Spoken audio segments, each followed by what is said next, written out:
sometimes just being able to be patient is a lot of strength. So don't construe success to only mean the doing of big things. Success can also mean the survival with small things. So like 5 loaves of bread and 2 fish. What can you do with it? How long can you last on that?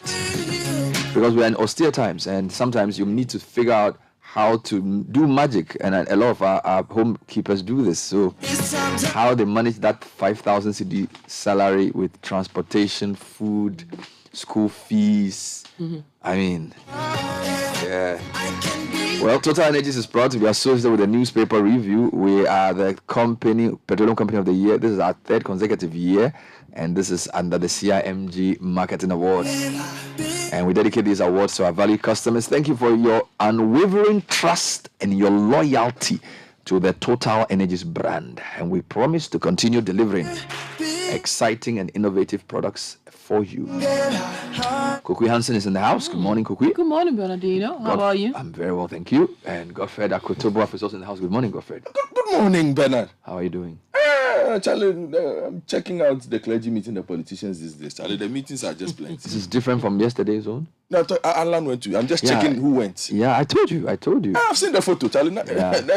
So it's a lot of meetings. But Aloski, I've come again. What is it this time? I shouldn't come. No, I hope it's not Dansoman and... Why can it not be Dansoman? Okay, that's why I live. Tell me. But this one is not Dansoman. Okay, what is it? I was checking the newspaper. I wanted to see whether anybody had carried... I think it will be on Citi Sports. Citi Sports will have it. Aloski, we need to ask further questions about how we blew $14 million in a calendar year on Black Stars and Black Queens. Is it $40 million? What is the city equivalent of that? 142 million Ghana cedis. Over which period? 1 year. On what? Football. The national teams, 2 national teams. Wow. And supporters. Okay, carrying people to go and watch as well. We need explanation. You know, there are 6 line items that amount to that. And this is 2022. And this is extra spending. This is outside the budget. And now you $14 million. Now you say I should come and exchange my savings. I can do that exchange after you spend this money. You see, and you know what? I'm surprised it's not a bit more mainstream, because people tend to think of sports as a niche thing. But this is $14 million. $14 million. That's a lot of money. Spent over like a 6-month period. That's a lot of money. And you said this is outside budget? And you see, it's not just that. If you look at I do football, Bernard. When they tell me they have spent 1.9 million Ghana cedis on 2 matches of the Black Queens in this country. 1.9 million cedis. Bernard, they should come and explain it. The sports minister. Is the match that expensive? Bernard, I said the sports minister should come and explain. 1.9 million cedis on the Black Queens. Black Queens. Not Black Stars. The Black Queens were underpaid, underfed, 1.9. What did they break it down? Bernard, last year we saw the calendar of the Black Queens, Bernard. They were not that busy. 1.9 million cedis on 2 games. Yes. Hey, then that thing is expensive. The football you must enter. Wow. Anyway, so the newspaper review is where we started. Obviously, this, I don't know if it's the newspaper, but the story, what you're referring to... It's the City Newsroom. Okay, so... it should be on City Sports. Okay. Yes, find it for me. And I also wanted to read, Kaziela 2000 has just posted something. Because this morning, the news has been divided. Some 60 or some number of MPs say they are not happy with the decision. Another group say they are happy. Well, he just posted on his Facebook page, my dear friends, I'm honored and humbled to have been chosen to lead our illustrious and gallant caucus in Parliament. I thank the leadership of our party who have placed their trust and confidence in me. I'm also deeply grateful to colleagues, the rank and file of our party, and the Ghanaian people for their profound support and solidarity. I have held fruitful and positive conversations with my senior brother, Honorable Haruna Idrisu. I commend him for his admirable stewardship when he was granted the opportunity by the party's leadership. As leader, it will be my duty to represent our collective goals with unwavering dedication and high integrity. I have no doubt that your support will see us succeed. May God bless our efforts. Charlie sounds like some nice SLC speech. This one, if like you deliver it in secondary school. Is the Middle East now? Is everything kosher? Is everyone happy? We can start from there. So, having read that, there are a couple of stories. Minority MPs to meet today over leadership shake-up. Of course, this document has come in. But a few other stories. NDC MPs divided over the leadership changes on City Newsroom as well. And then Franklin Kujo and co. they are saying the minority leadership may succeed or falter too. Indeed, CDD is cautioning NDC about the way they went about this. Tread carefully on minority leadership change, CDD to NDC. I don't know if there are other stories with this. Yes, the Anchor Newspaper's front page has a few. Says deep cracks in NDC caucus in Parliament. Party holds crunch meeting with MPs today. And I think KCL will be speaking this morning, and that will be live on Citi TV. So, and then on the front page of the Daybreak newspapers, it says that 77 NDC MPs endorse Atuforsen as 48 MP sign rejection. So 77 endorse, 48 against. are not happy. And then on the New Crusading Guide front page, NDC MPs reject change in leadership as they call for reversal of decision.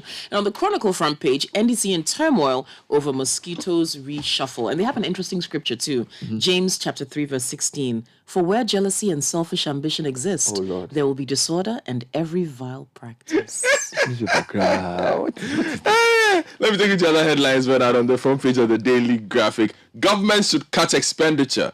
IEA prescribes reduced spending on Free Senior High School National Cathedral. Come to the photo of Dr. John Kwache, Director of Research of the IEA. World Bank rewards nation for emission reduction. Ghana committed to safeguarding human rights. That's according to the Attorney General. And the Finance Ministry develops expenditure management guidelines. Don't you actually have a law that guides what they do? There is. Maybe you need to add the guidelines to execute the law.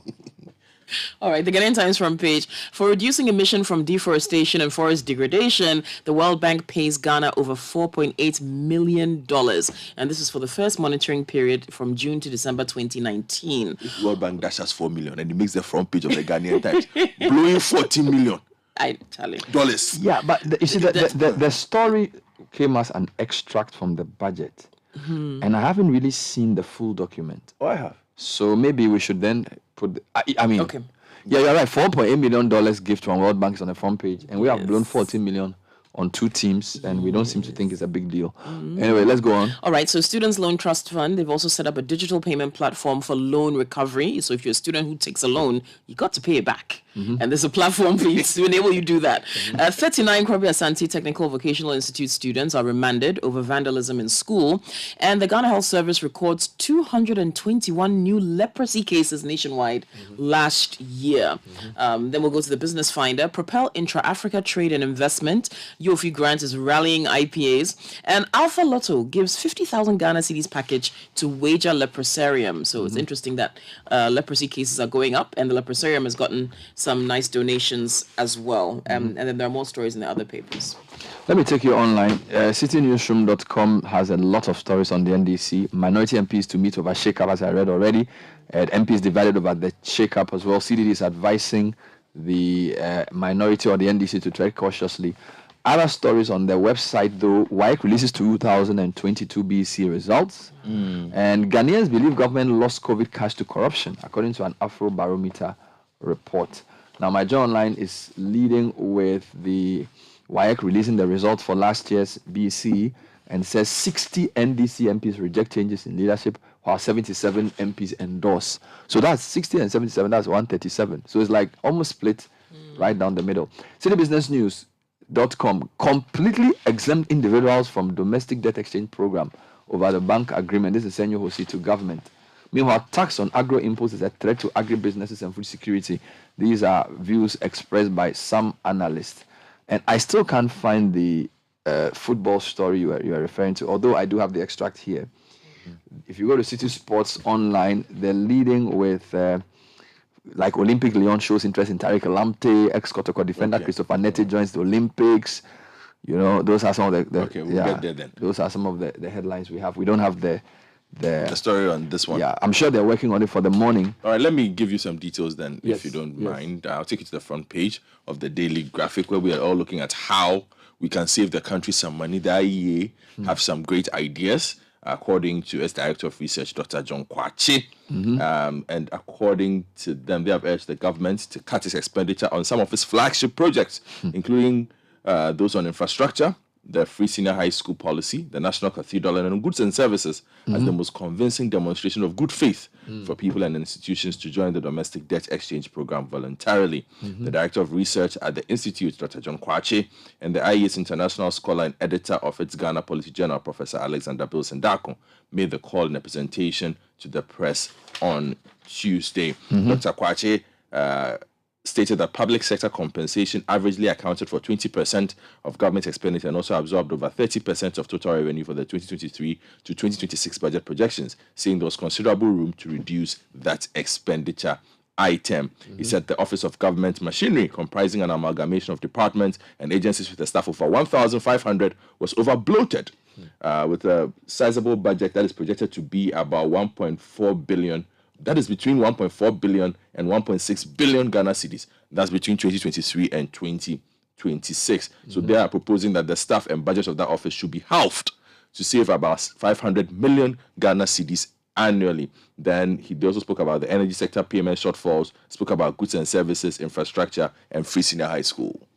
All right. Are we still going to talk about the reshuffle in Parliament? No, we'll come there. Just since we're talking about saving money, Ghanaians believe government lost COVID cash to corruption. This is an Afrobarometer report. Then you can bring us the World Bank money. A new survey from Afrobarometer has revealed that the majority of Ghanaians believe that government performed well in managing the response to COVID pandemic, but funds intended for the exercise were lost to corruption. In the April 2022 survey, a quarter of respondents reported that a member of their household had lost a job or primary source of income due to the pandemic. And some of the key findings in the report also showed that few Ghanaians reported that their households received pandemic relief assistance from the government, while many said the distribution was unfair. And this comes on the back of the COVID audit, special COVID audit done by the Auditor General's Department, which showed, among other things, that over 80-something million was spent on vaccines that were not really brought into the country. And we are told that it was about 55% of all the expenditure made on COVID. The rest were on non-COVID items. Still on money issues. Yes, indeed. On the Ghanaian Times, page 11, the World Bank pays Ghana over $4.8 million. So Ghana has received that money from the World Bank for reducing emissions from deforestation and forest degradation. It's the first of 4 payments expected under the Emission Reductions Payment Agreement with the World Bank. This aims at encouraging member countries to implement activities to reduce carbon emission. Ghana is one of 15 countries that have signed ERPAs with the World Bank. They're implementing actions within a 6 million hectare stretch of forest where biodiversity and forests are under pressure from cocoa farming and unsustainable harvesting and small-scale mining. According to a statement issued by the World Bank in Accra yesterday, Ghana received the funds from the World Bank's Forest Carbon Partnership Facility. We reduced 972,456 tons of carbon emissions for the first monitoring period. It was a 6-month period from June to December 2019.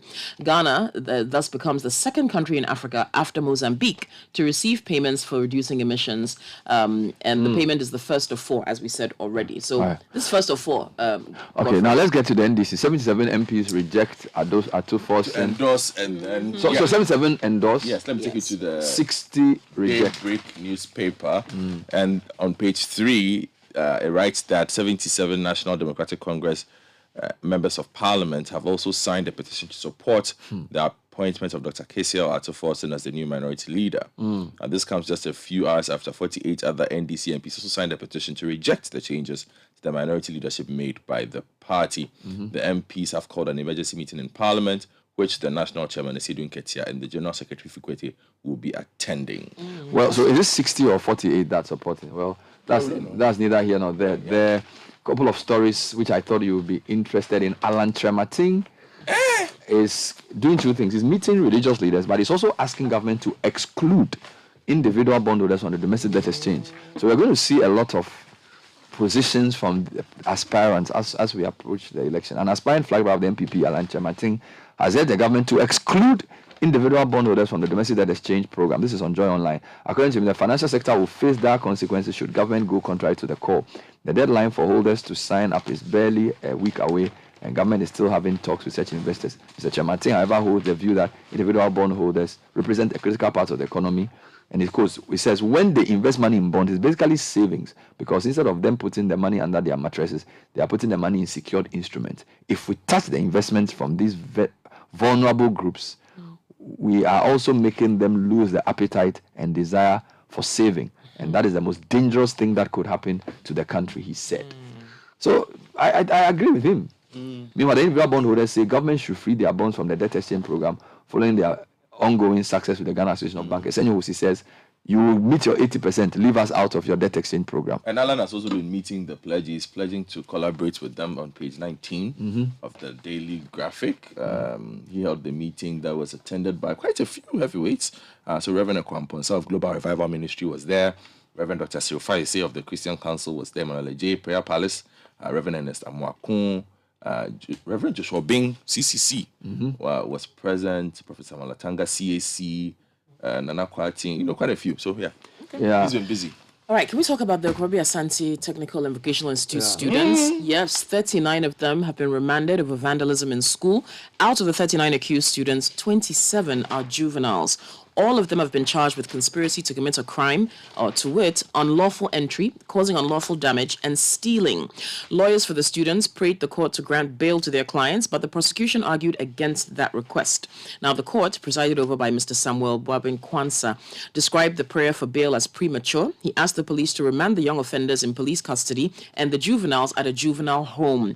Their case has been adjourned to February the 2nd.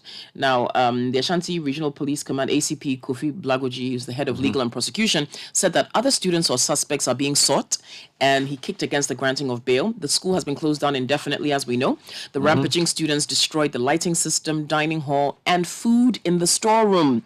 Yeah, so there's much ado about this. The regional minister, Simon Osei Mensah, said students who vandalize school property would bear the cost of the repairs. And of course, he warned other students against doing same. So we'll be following that. WAEC has released results of the 2022 BC, and the entire results of 73 candidates have been cancelled. So that's the lead story on Joy Online on City Newsroom as well. So basically, that's what the story says. The results are in, and you can check for your word. Let me give you two quick stories. One from the Daybreak newspaper on page 5. The Minister for Transport, Sam Asiama, has announced that Ghana Airlines will start operations this year. That's 2023. Yeah. Note it down. The airline will operate as the country's national carrier following the decision to award Ashanti Airlines and its operational and financial partner, Zotos Group, a tender to commence business. Quote, the time has come to return Ghana to the aviation map, Mr. Siama said in a statement issued by Zotos Group. Now, also on page 6 of the Anchor newspaper, the Chamber of Bullion Traders, they are worried by the gold for oil policy. They are saying it will breed smuggling of gold. So you can get details. Some people say it will lead to loss of jobs in their sector. Now, second-hand dealers reject ban on used appliances. This is citynewsroom.com. Michael Obodo is reporting that Concerned Second-hand Dealers Association want government to stay all plans to ban the importation of used appliances into the country as it risks affecting their livelihood, particularly under current economic circumstances. We just got 4 million. Talks about Ghana at risk of being turned into a dumping ground for electronic waste have been rife over the past few years, with the Energy Commission pushing the agenda to ban the importation of such products into the country. But the association's member, Daniel Asari, who's the president, said, now that there is economic hardship all over the world, why would one say they are taking away jobs that feed millions of people in the country, forgetting its contribution to GDP? Speaking at a press conference, Mr. Asari says the goods imported are standard and go through various checks at the ports before being allowed into the country. Meanwhile, Guta has also sided with the dealers, Joseph, for being appealed to stakeholders to do more engagement to bring a resolution to their concerns. So. Right. Well, in the Business Finder, their editorial today talks about what we saw a couple of days ago with AGI complaining about the utility tariffs going up. So their editorial is dedicated to that. It says prioritize business concerns in tariff reviews. Now, we know that the PURC on Monday, the 16th of January, announced an increase in end-user tariff for electricity by 29.96% and that of water by 8.3%. And of course, AGI and the Ghana National Chamber of Commerce and Industry are dreading the impact of the announced hikes in utility tariffs on their operations, and they're appealing for the increases to be reviewed downwards.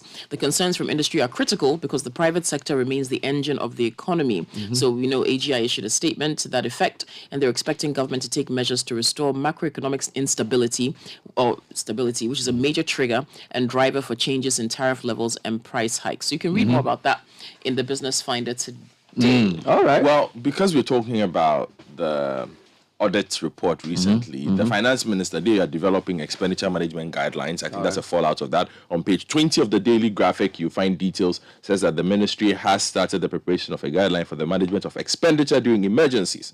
The emergency expenditure management guideline is expected to provide the government with administrative protocols in times of emergency, such as the COVID-19 pandemic, to ensure compliance with relevant public financial management regulations. Some of the thing finished now, something. Well, I want to take you to Tatali Sanguli. Nurses at the theatre unit of Tatali Sanguli District Hospital in Northern Region have laid down their tools over lack of anesthesia monitoring machines for surgeries at the health center. A week ago, they threatened to withdraw their services if management did not provide the basic resources needed for work by January 23.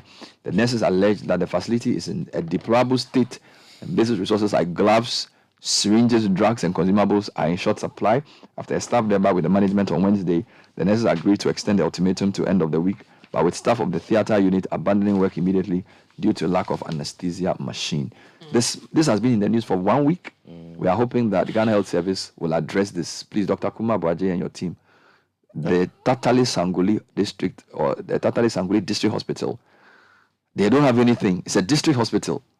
So that doesn't have anything. Yes, they don't have, and it's not right. So please deploy some emergency resources there to address the matter. There's an interesting survey report on citynewsroom.com that says Mahama may win 2024 polls, but without the northern region. So the global analytics people are saying that from their latest checks, central and western region are tilting towards NDC, but the northern region is tilting towards the MPP.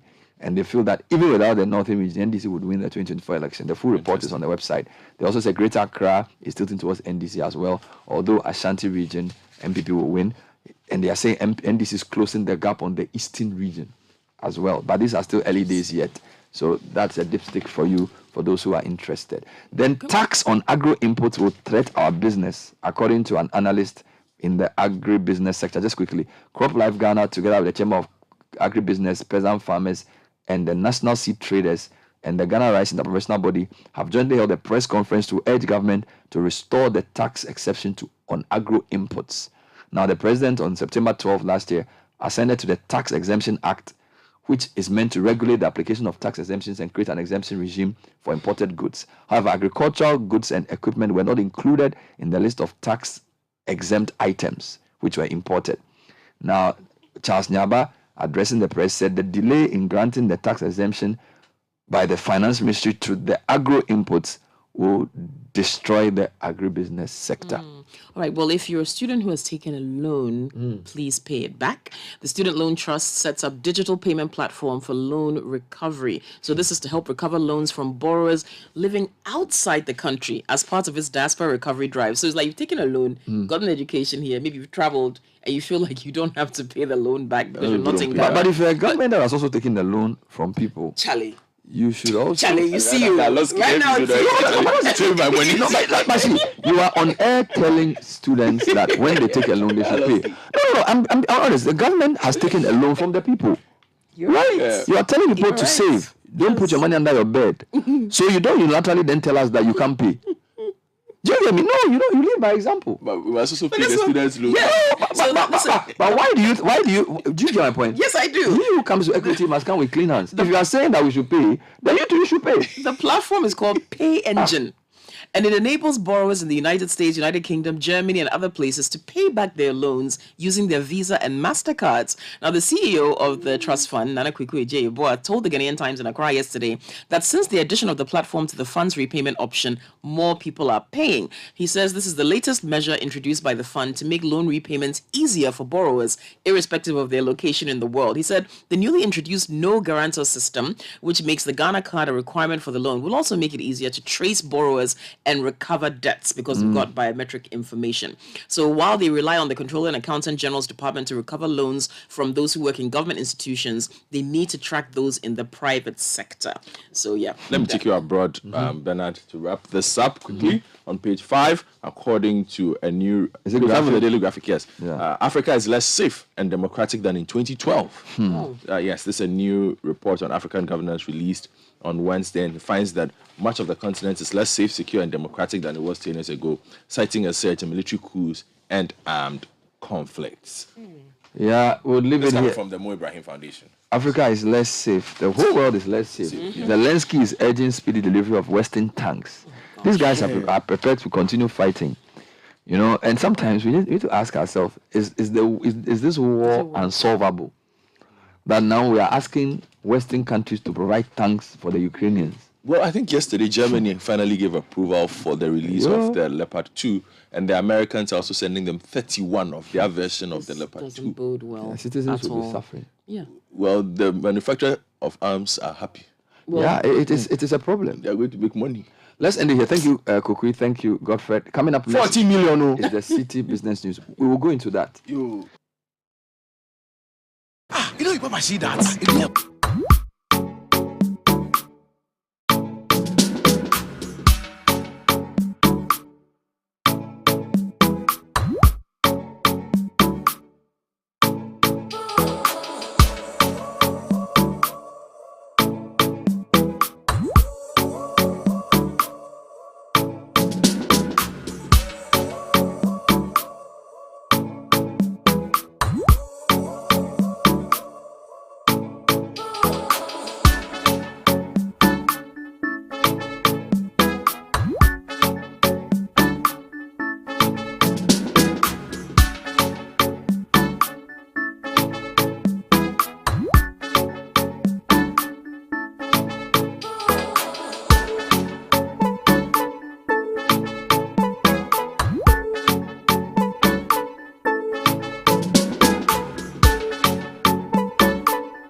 Hello and welcome to the breakfast edition of Citi Business News, proudly brought to you by your most comprehensive business news website, Citi Business News, MTN, Goal, Enterprise Life, Your Advantage, Access Bank, more than banking. Coming up, Tullow Oil to challenge about $300 million tax liability in Ghana as also the Ghana Revenue Authority celebrates meeting its target for 2023. Senior Tax Services Manager at KPMG calls for the reintroduction of the tax amnesty policy to rake in more revenue.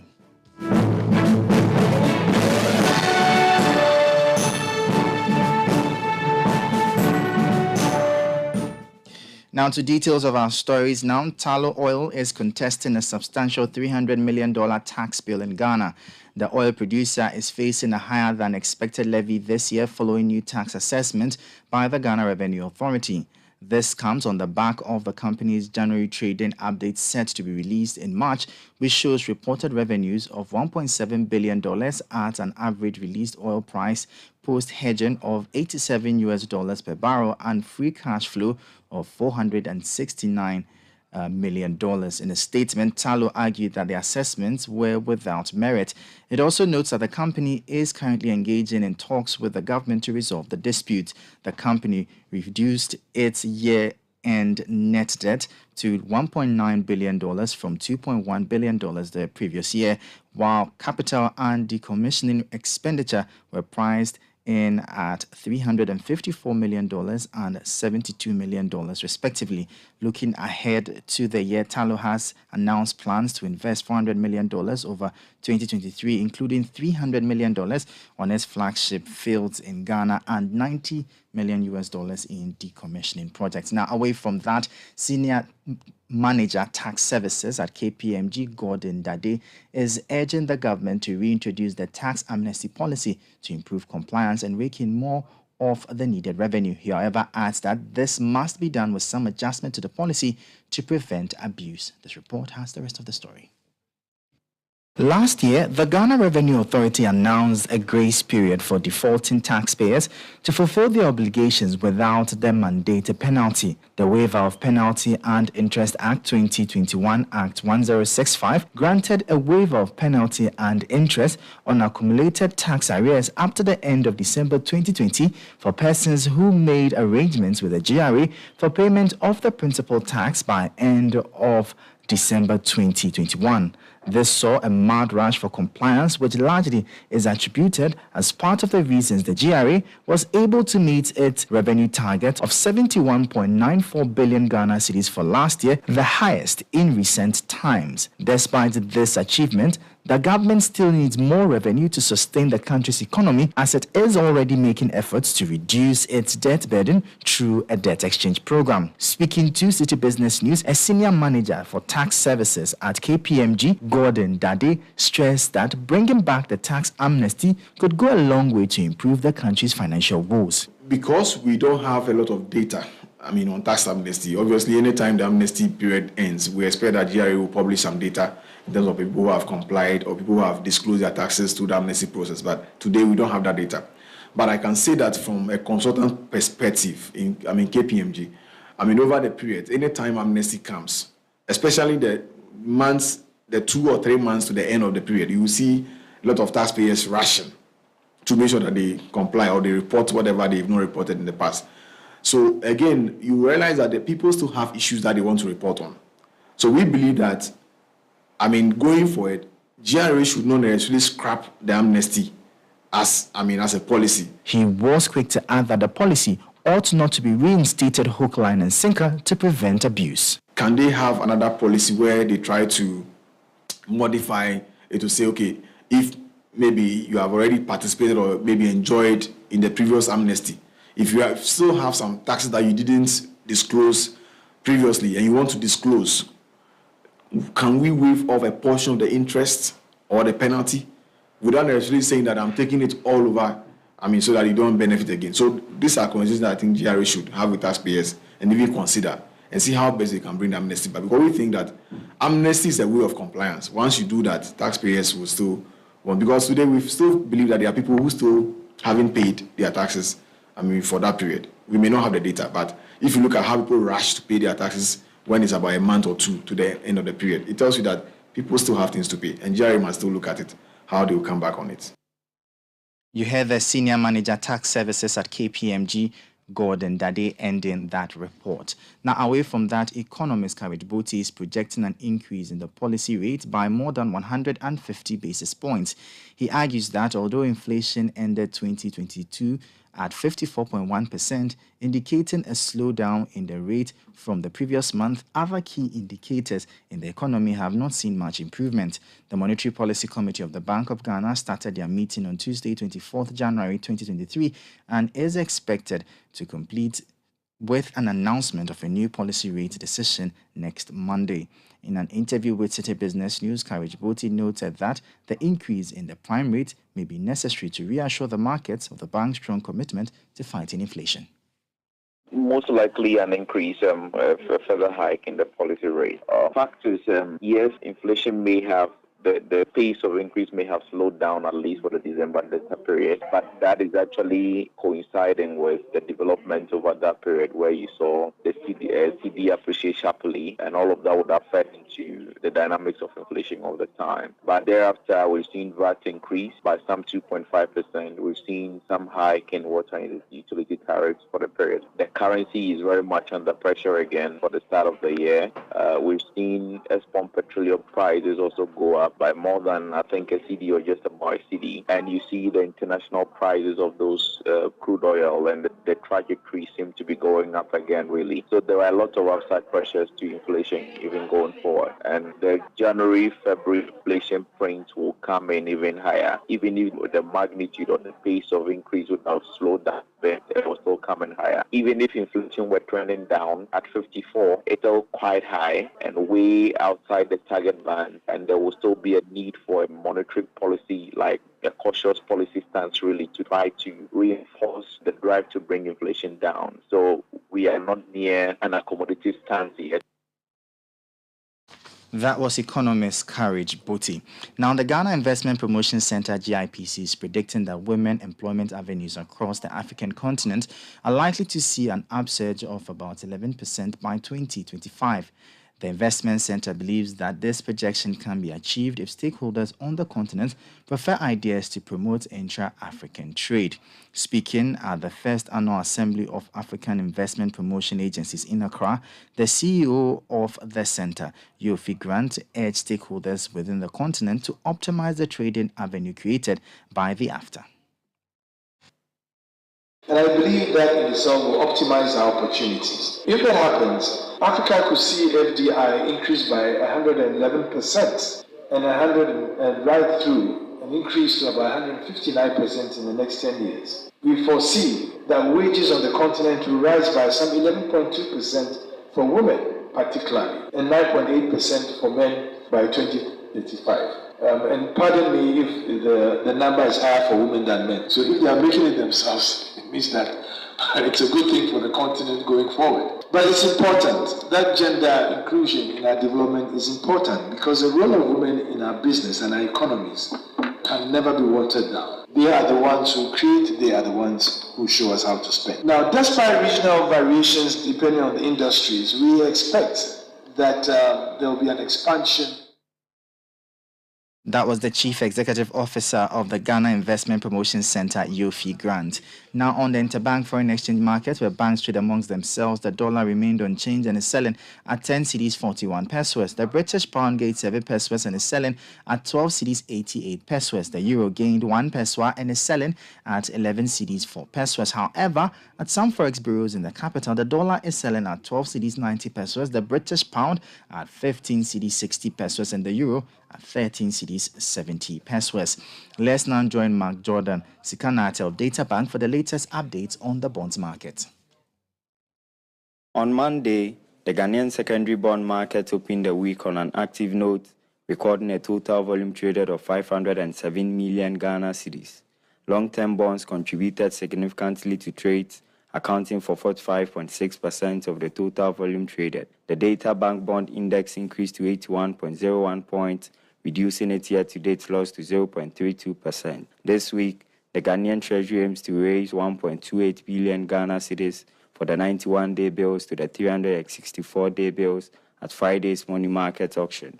Proceeds from the auction will be used to refinance estimated maturities worth 1.07 billion Ghana cedis. That was Mark Jordan Sikanate of Data Bank.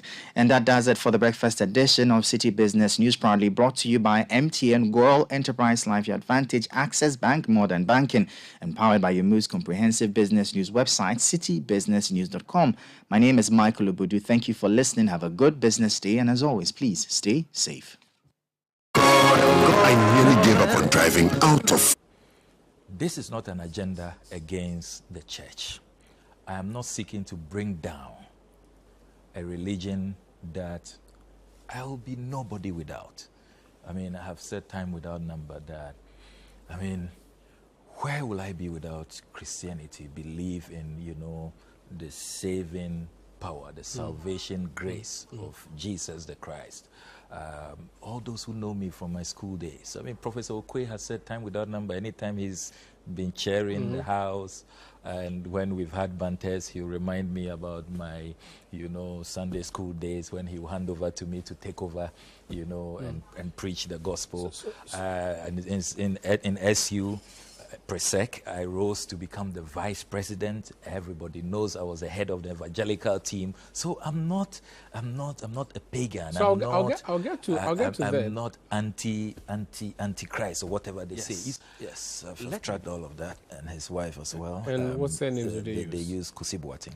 So they don't use Kwabena Edujemfi? No. Could it be, and have you thought of the possibility that this Kwabena Edujemfi person is not and may not be even related to Kosi Boateng in any way, and maybe this is just sheer coincidence? No. It's him. I have the diplomatic passport here. I've tracked his travels. I have videos. And the biometrics prove that he's the same human being. Kwabena Edujemfi at work. Yes, the biometrics prove that it's him. It's him. And that is why. Simple questions. All these statements, after I will go to Shraj, and then after Shraj, I'll take him on. Just state the facts now. Last Sunday, he says, when you are going up, demons would disturb you. I don't know which app. Is it up the, mysterious ladder, fraudulent ladder, corruption ladder? I don't know which app. Because it's a simple matter. So I am Reverend Victor Kusibuating. I'm not the same person as Kwabena Edujemfi. I have one date of birth. Simple. He has not done that. I have one mother. Simple. So he has two mothers according to your record? Yes, because when he was filling for these things, because he wanted to outwit the GRA, and you see, all these institutions should be issuing statements now, carrying out internal investigations and telling us, how is it that they have been so, or is it that they are complicit? I mean, how did they take advantage of them so easily? GRA. Alesheho, 2023 looks amazing already.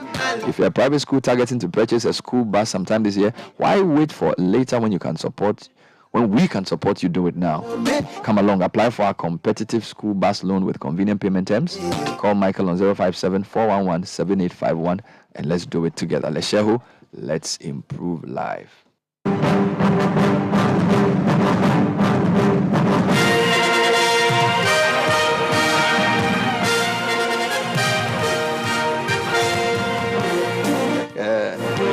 Today we have the Ofochu, Mr. Pichichi. So let's just clarify the point. What's your real name? Evans Ofochu Manso. Ofochu Manso. Yes. As in Ofochu hyphen Paul Manso. No. Ofochu stands alone. Manso stands alone. And the Manso, is it Manson or Manso? Manso. Manso. Yes. So Evans Ofochu Manso. So which one is the Pichichi? Pichichi is just the street name.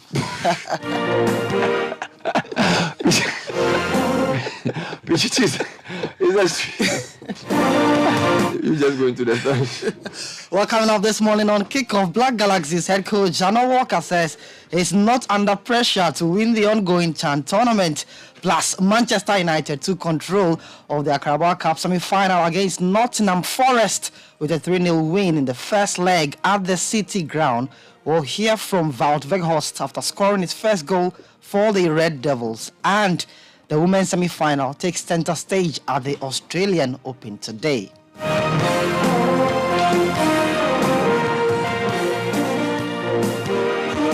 am Evan Sofojuman, so let's get into the details now. And the Black Galaxy's head coach, Jano Walker, says he's not under pressure to win the ongoing CHAN tournament as he appreciated the support from Ghanaians. We know Ghana will play Niger in the quarter-final clash on Saturday, and here's Jano Walker ahead of the game.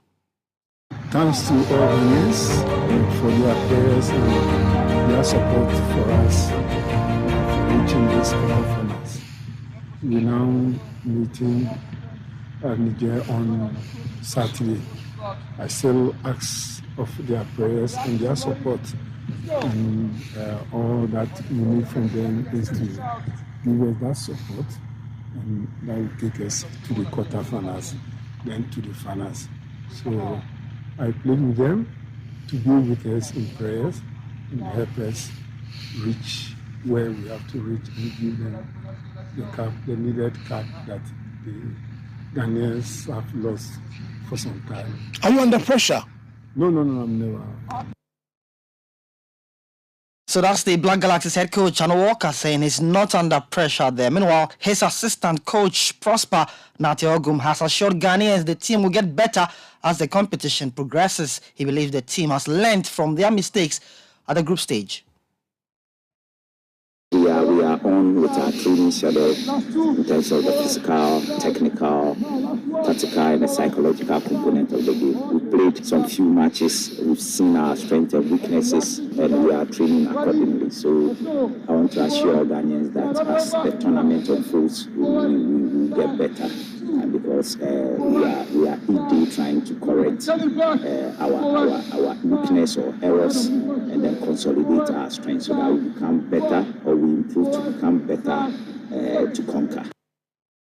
So that's the assistant coach of the Black Galaxies, Dr. Prosper Nate Ogum. We know the Black Galaxies are expected to leave Constantine for Oran today in Algeria to prepare for that quarter-final clash. Winner of the Ghana-Niger game will face the winner of the Algeria versus Ivory Coast clash in the semi-finals. Let's do some local transfer story where former Kumasi Asante Kotoko defender Christopher Nete has joined Accra Great Olympics. The 24-year-old rejoins the Accra-based club following the expiration of his contract with the Porcupine Warriors in December 2022, and he featured for Olympics in the 2017-2018 season. Let's do women's football now. And the Ghana Football Association says exploring ways to elevate the profile of the Ghana Women's League by using their games as a prelude to Ghana Premier League matches. According to the GFA, the move will form part of the association's plans to make women's football more attractive in Ghana. Yes, General Secretary of the GFA, Prosper Harrison-Ado. We are also exploring to see if we can get some of the matches as curtain raisers for the men's game. I know there are various challenges there. Sometimes the men are not welcoming. We understand, but we'll continue to push that agenda because it is only right that we have some of the matches as curtain raisers. And this is not just coming from the Ghana Football Association. The quest from FIFA and CAF is that we need all the big teams in the country, the men's big teams to create women's teams. And I'm glad to hear from Accra Folk that they are almost ready to start their women's team. We can only be proud of this and to urge all the others to also start, because it's going to be a major requirement going forward when you play in Africa. So that's the General Secretary of the Ghana Football Association, Prosper Harrison-Ado. And the Ghana Women's League, that's the Malta Guineas Women's League, returns this weekend after the World Cup break. Let's cross the ocean to Europe, and Marcus Rashford lit up the Carabao Cup semi-final between Nottingham Forest and Manchester United with a brilliant goal as Eric Ten Hag's team secured a 3-0 first leg win at the City ground. Wout Weghorst and Bruno Fernandes were also on target for Man United, and here's Weghorst on scoring his first goal for the Red Devils. It's always special, and you always want to score goals, and also you prefer to have this first one, of course, as quick as possible. So really happy. I think it was a really important moment also. The 2-0, I think short before the halftime. So that gives us a a way better feeling in the break. United striker Wout Weghorst speaking there. Now, Man United manager Erik ten Hag has warned his team that there are still areas to improve. I would prefer to do some. I'm happy with the performance, and I think over 90 minutes we controlled the game. And there was one moment in the game what could have changed the game, and that is what we have to be aware of. There we have to improve. But I think all over it was a good performance from our team, and so first leg is done, but still one leg to go. They changed the system, and we didn't anticipate on that. And it can't happen, but I have to say also that they still did the same, come over counterattacks. We knew that before, and it can't happen. And that is still a moment where we have to learn, where we have to improve as a team. If we want to be top, such moments can't happen. Man United manager Erik ten Hag speaking after yesterday's 3-0 win over Nottingham Forest in the Carabao Cup there. Now, Arsenal boss Mikel Arteta says he'll prefer not to be competing with Pep Guardiola for the Premier League title. The two Spaniards started their playing career together at Barcelona when they were youngsters, and Arteta left his role as Guardiola's assistant at Manchester City to become Arsenal's manager in 2019. The Gunners currently are top of the Premier League table, 5 points behind defending champion City with a game in hand. I would prefer to do with someone else, to be fair, because I want the best for him, generally the best for him, and obviously when you are challenging with someone like this, something comes in between all that. So it's a strange feeling, is what it is, and that's our challenge. I think a really nice way between the clubs, especially obviously between us as well personally, because you have to do that respectfully, and it was all agreed by everybody, as you have read and hear many times. So it was a three-parties decision. If not, they wouldn't be here, that's for sure. So that's the Arsenal boss, Mikel Arteta. Now, Tottenham have signed Netherlands forward Arnold Danjuma on loan from Villarreal until the end of the season. The 25-year-old becomes the first signing of the January transfer window, and he was expected to join Everton before he made the move to Spurs. And Danjuma played for Bournemouth from 2019 to 2021, scoring 17 goals in 52 games before moving to La Liga. And he spoke after his move to Tottenham Hotspur. Amazing. I'm very delighted to be here. As soon as Tottenham Hotspur came through for me, it was a no-brainer. It's a massive club, brilliant coach, brilliant staff, brilliant club. Facilities obviously up. It's been very excited to be part of the team. How excited are you to play underneath Antonio Conte this season? I'm really looking forward to working with him. He's got so much experience as a manager. It's only great. It gives me the opportunity to learn and be amongst the greats. I hope obviously to just add something extra, have an impact, hoping to obviously add some goals and some assists to the team, which hopefully results in more wins. I think it's no debate that the Premier League is the best league in the world. Hence why for me I'm very excited to be here, especially at such a great club. It just gives me the opportunity to perform on a high platform and do what I love the most. If I look back on my career already, I think there are a few times where I didn't really need to adapt to the culture of the club, especially coming to England for me is like coming home. I speak the language, very used to the culture, familiar with the people. So I'm hoping I don't need too much to adapt, and I'll do my best to make sure that I integrate in the team as good as possible. You heard the new Tottenham Hotspur player, Arnold Danjuma, joining the club from Villarreal there. Let's wrap up with the latest tennis story from the Australian Open, where two-time winner Victoria Azarenka will play Wimbledon champion Elena Rybakina in the first semi-final today. Fifth seed Arina Sabalenka faces Poland's Magdalinet in the second semi-final. The men's semi-final will take place tomorrow. That's the latest on Kickoff, brought to you by Lesheho. For more sports, log on to citysportsonline.com. Hasta la próxima. From me, Evan Sofuchimanso.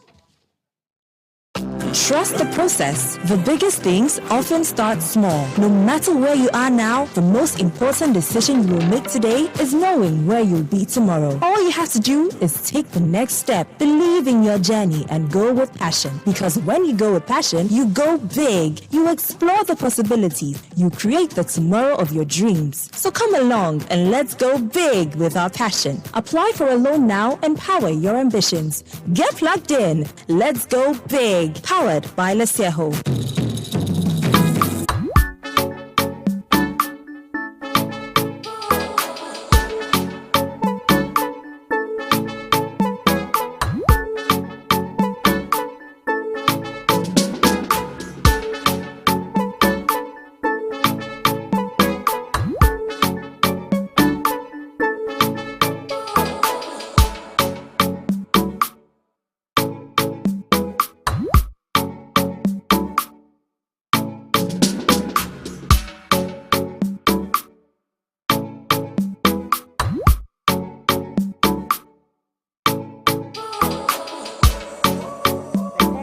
is employing you, your customer who says that give me a week to pay you, the person who says that yes, I can patronize your services, but can you reason with me in this way?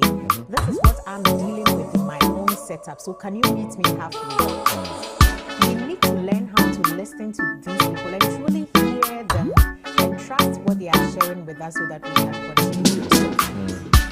As much as you can, try to know yourself. And I want to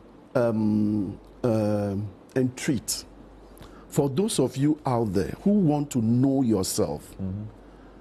We have the ability, we have the technology, we have the lab analysis that will help you to know yourself. So you will not be just placing yourself in assumption and interpretation of other people. So when they ask you who you are, you'll be able to tell who exactly you are, because that influences your decision, your choices, and even help you to manage your life. You don't want to leave this world without really coming to know who you are. So you're just trying to be like other people till you die without really coming to know yourself. So when you get in touch, we can give you what you have to do in order to get your lab analysis so that you can be so proud of yourself and even your children. So you don't struggle to know what your children will do in the future and all that.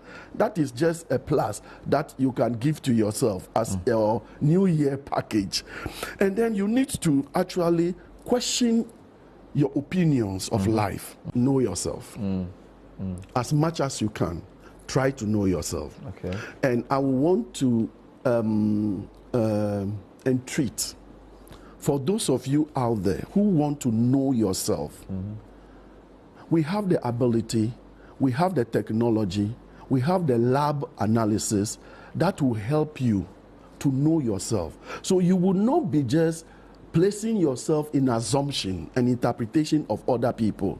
So when they ask you who you are, you'll be able to tell who exactly you are, because that influences your decision, your choices, and even help you to manage your life.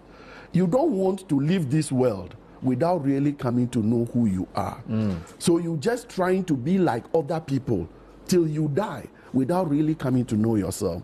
So when you get in touch, we can give you what you have to do in order to get your lab analysis so that you can be so proud of yourself and even your children. So you don't struggle to know what your children will do in the future and all that. That is just a plus that you can give to yourself as your New Year package. And then you need to actually question your opinions of life. Know yourself as much as you can. Sexual intimacy has a huge load of health and wellness, including psycho-emotional benefits,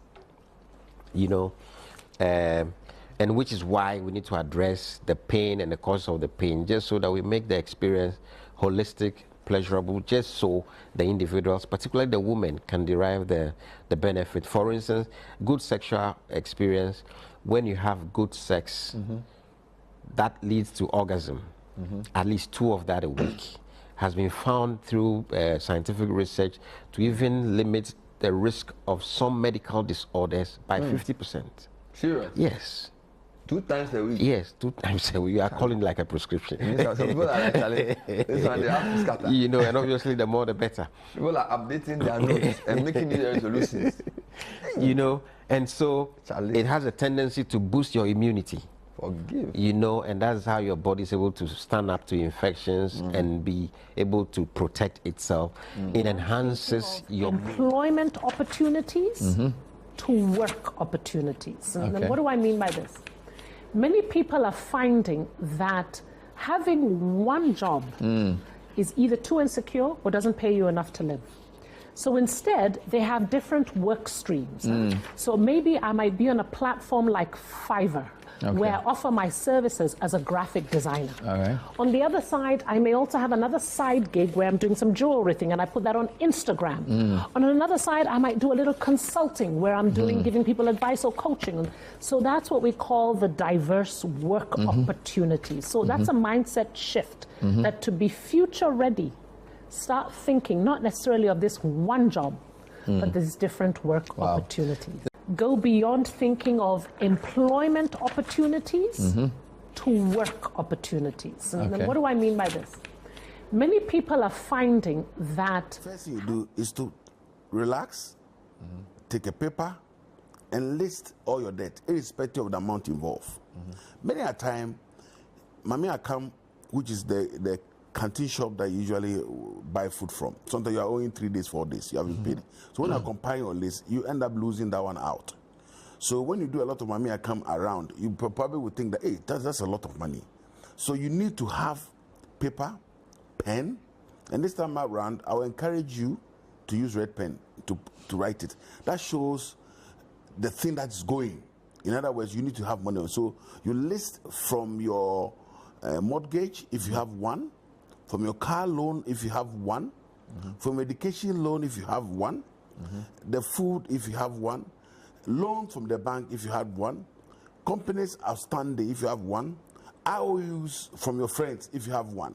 So you need to have a whole list of it. That's one.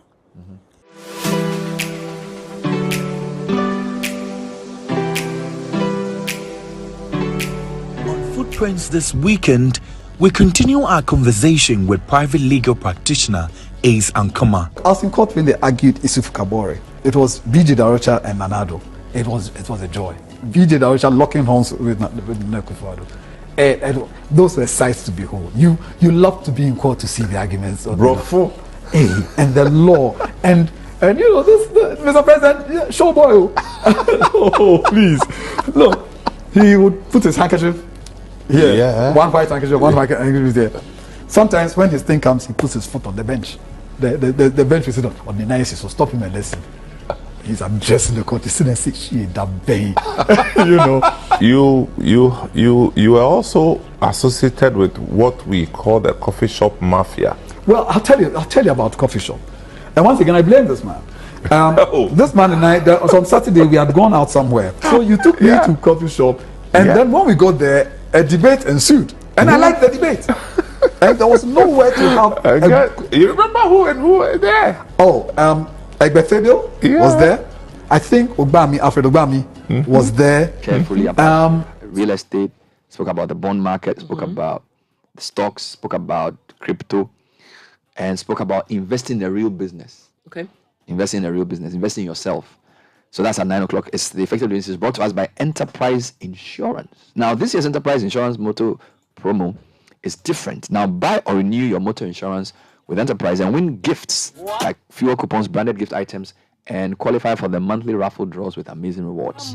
You can also buy your motor insurance from us and win an iPhone 14, a washing machine, high pressure car washer, vacuum cleaner, car auto tire inflator, and you could also win a motorbike.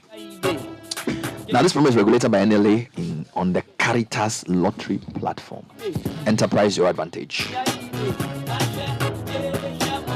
And Prospectus Ghana has introduced a new short code *447 *899# to help parents, guardians make installment payments towards items required for the award school fees. Prospectus Ghana also provides a one-stop shop for all school items and a supplier of good quality brand chalk white A4 sheet for all your printing jobs. We're on the Graphic Road. You can reach us on 0500 600 607 or go to our website. Prospectus Ghana, your one-stop shop for everything school.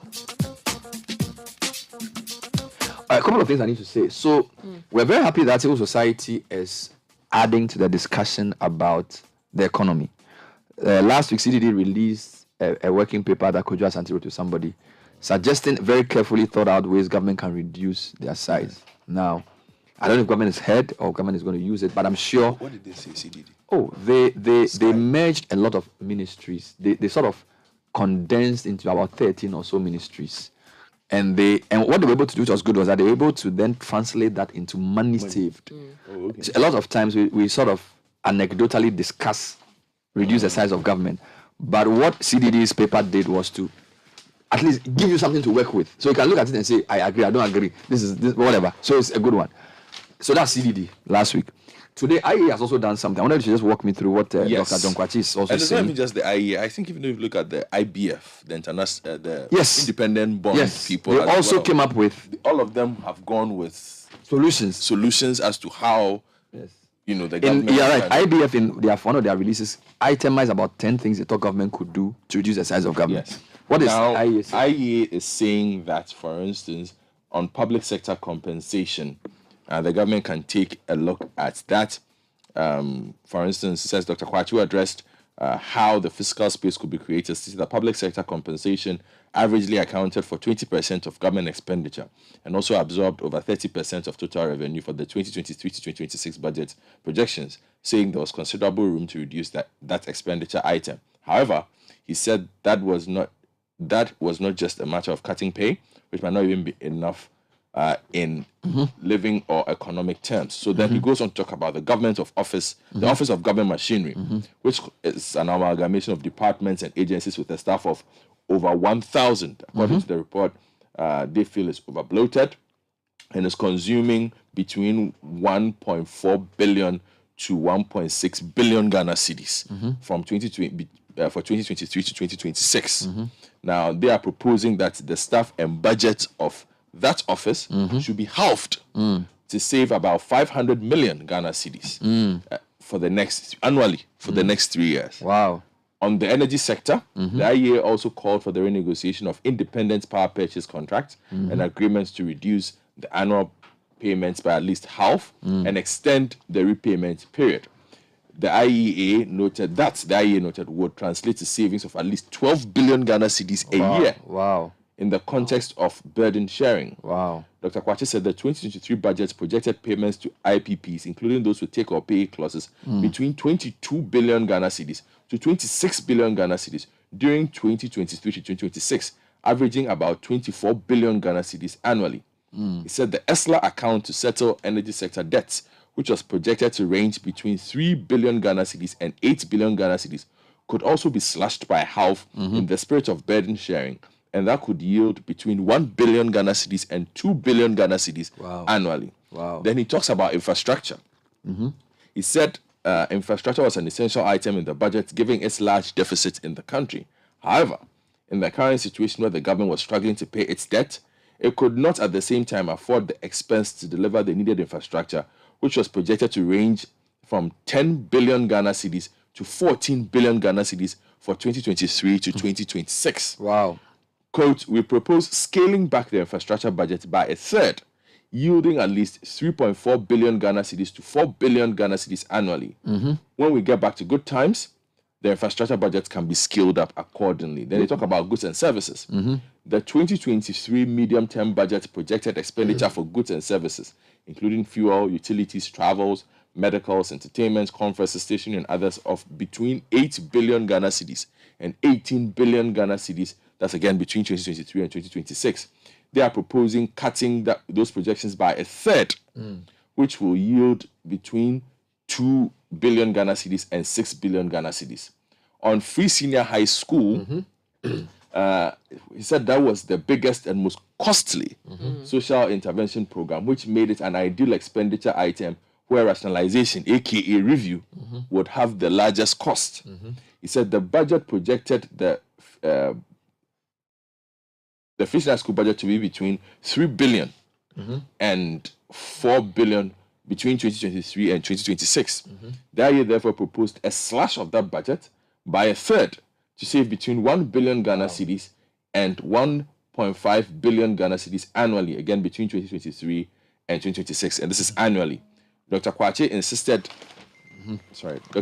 insisted that reforms which should include targeting the policy to the poor and lower middle income group. Yeah. Let's hope the stories are the pre-20. Yes, it's there.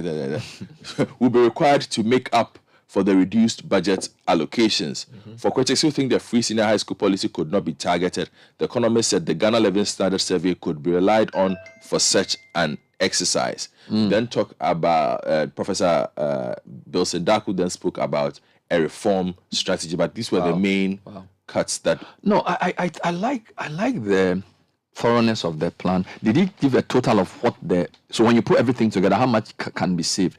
This is important because of the debt exchange. We will have to do those calculations by ourselves. Oh, so based on the numbers that they did. But I said the Free State High School was just one of the numerous flagship programs that accounted for a chunk of government expenditure, taking about 9.2 billion Ghana cedis out of the budget. Well, I need to say that,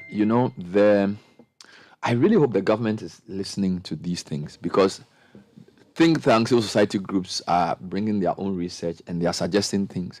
And for me, there are two important things. Apart from the fact that you are giving useful advice, you're also helping the government in a way, because if it's IEA or CDD or civil society that's calling for the thing, the government can say, well, we've listened to the people and we are doing it. You get me? Remember, every time he interviews a tech person, he will tell you that the reason single spine was brought in was that we went for a meeting in Ho and we all agreed to do this or that.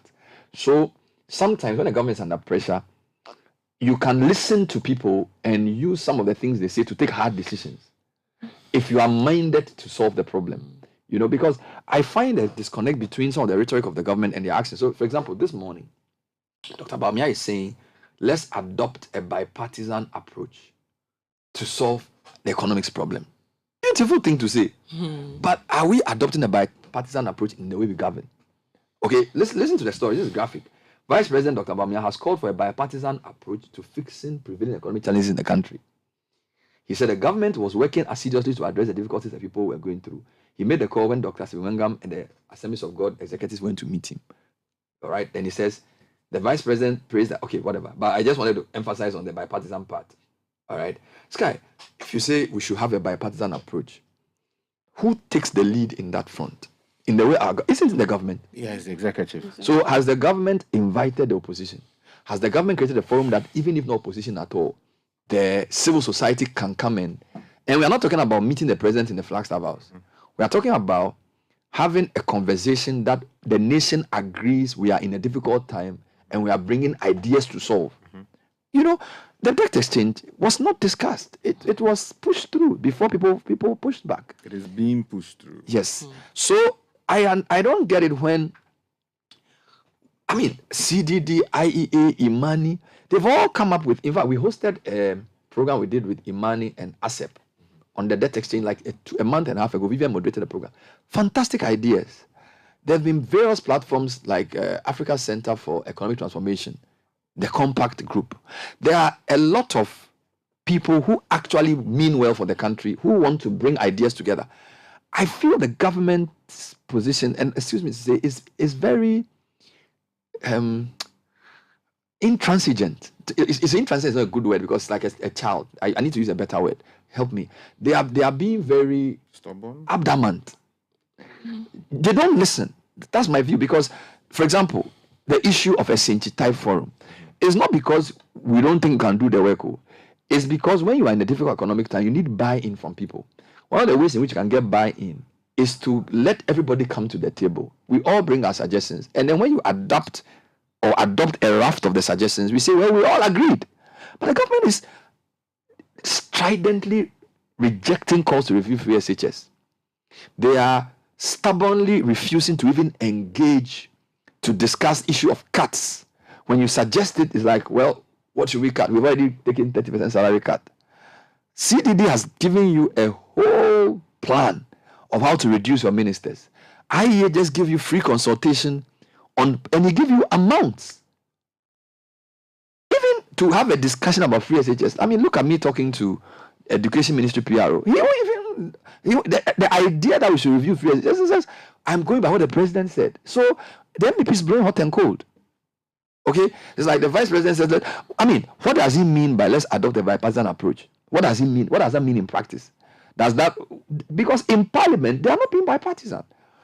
The parliament that we have is one of the most divided, even though it's very close in nature. So I really want the vice president to come and explain what does it mean when he says we have a bipartisan approach. Is it something you just say because Pastor Wengam and Go have gone there?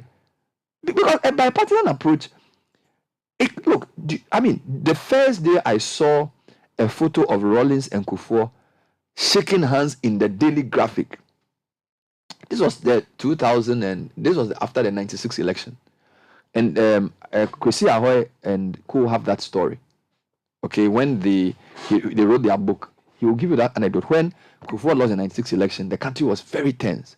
When they were swearing in Rawlings for the 97 government, and Kufuor was there, And then somebody came up with the idea that they should get Kufuor to go and greet Rawlings and take a picture in front of the Daily for graphic to cover it.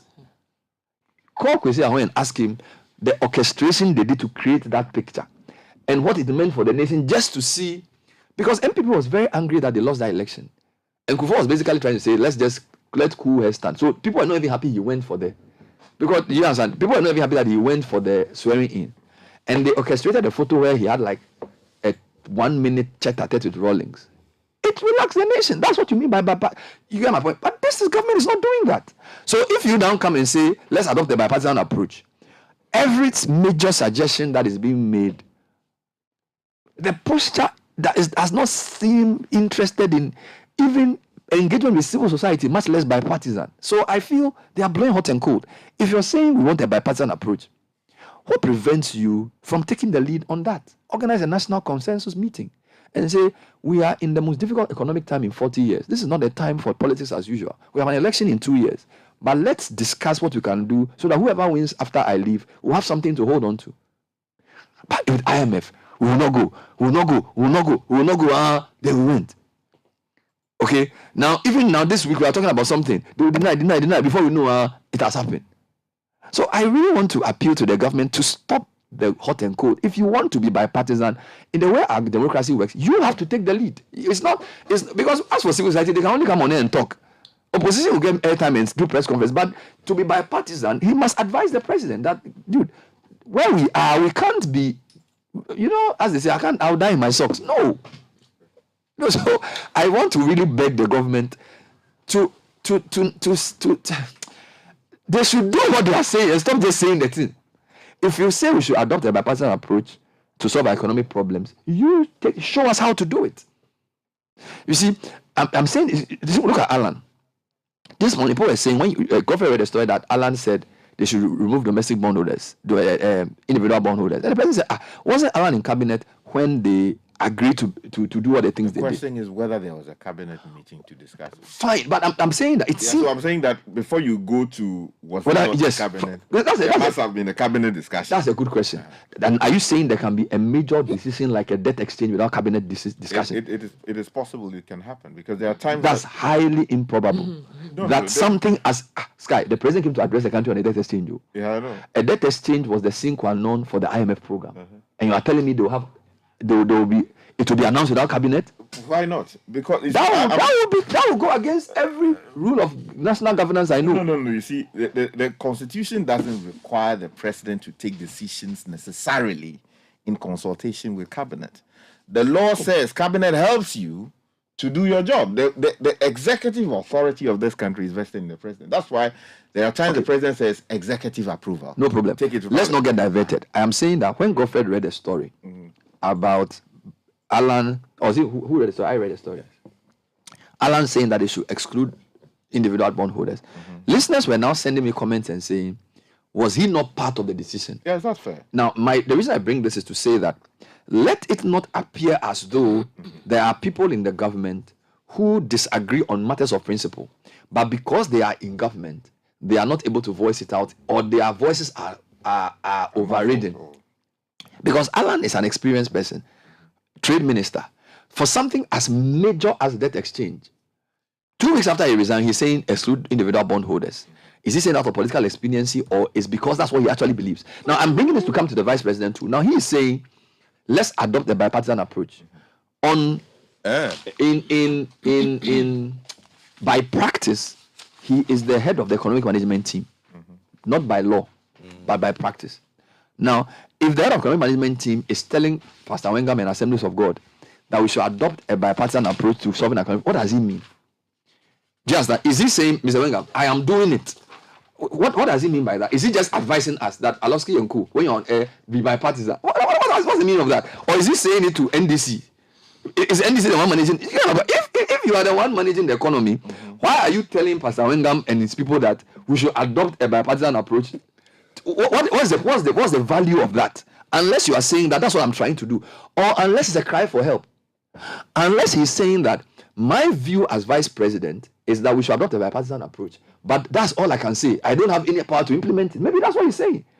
Because I don't see how he will be making such a general statement to church leaders when you are the guy. The question is whether he is running the economy. By convention. You see, convention is not a rule. It's practice that has developed over time.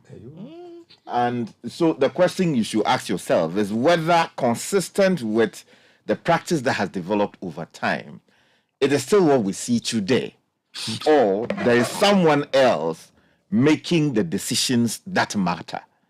In which case, if the convention is no longer followed in contemporary times or today's days, what it means is it is no longer a convention. But you see, Bernard, I think we should also note that at the end of the day, it is the view of the president that matters. Decisions in cabinet is not about democracy. You understand? Cabinet basically is to help the president to make a decision. And it is the hope of the framers of the Constitution that where that opportunity is created for, say, 10, 20, 15 or so ministers to discuss a matter, wisdom will be brought to bear on decision making, and the president will be helped to make the right decision. Again, the reason this convention has developed over time to have the vice president lead the pack as the head of the economic management team is that the president deals with so many other things. Yes. So in the process, he may lose focus, or he may take his eyes off the ball, which is the bread and butter issues affecting everybody. Jerry Rawlings was not an economist. Professor Mills came in to provide the kind of economic thinking that would reflect in government policy as to help people because of his background as a tax expert and all of that. So coming in from the Internal Revenue Service or authority, depending on how you look at it, he brought that experience. If I'm understanding you, you are saying that by law is the president who makes a decision. Yeah. So what everybody else thinks is advice. What he does is the decision. So whether it's Alan, whether it's Baumia, whether it's whoever, at the end of the day, it is what the president as a person thinks.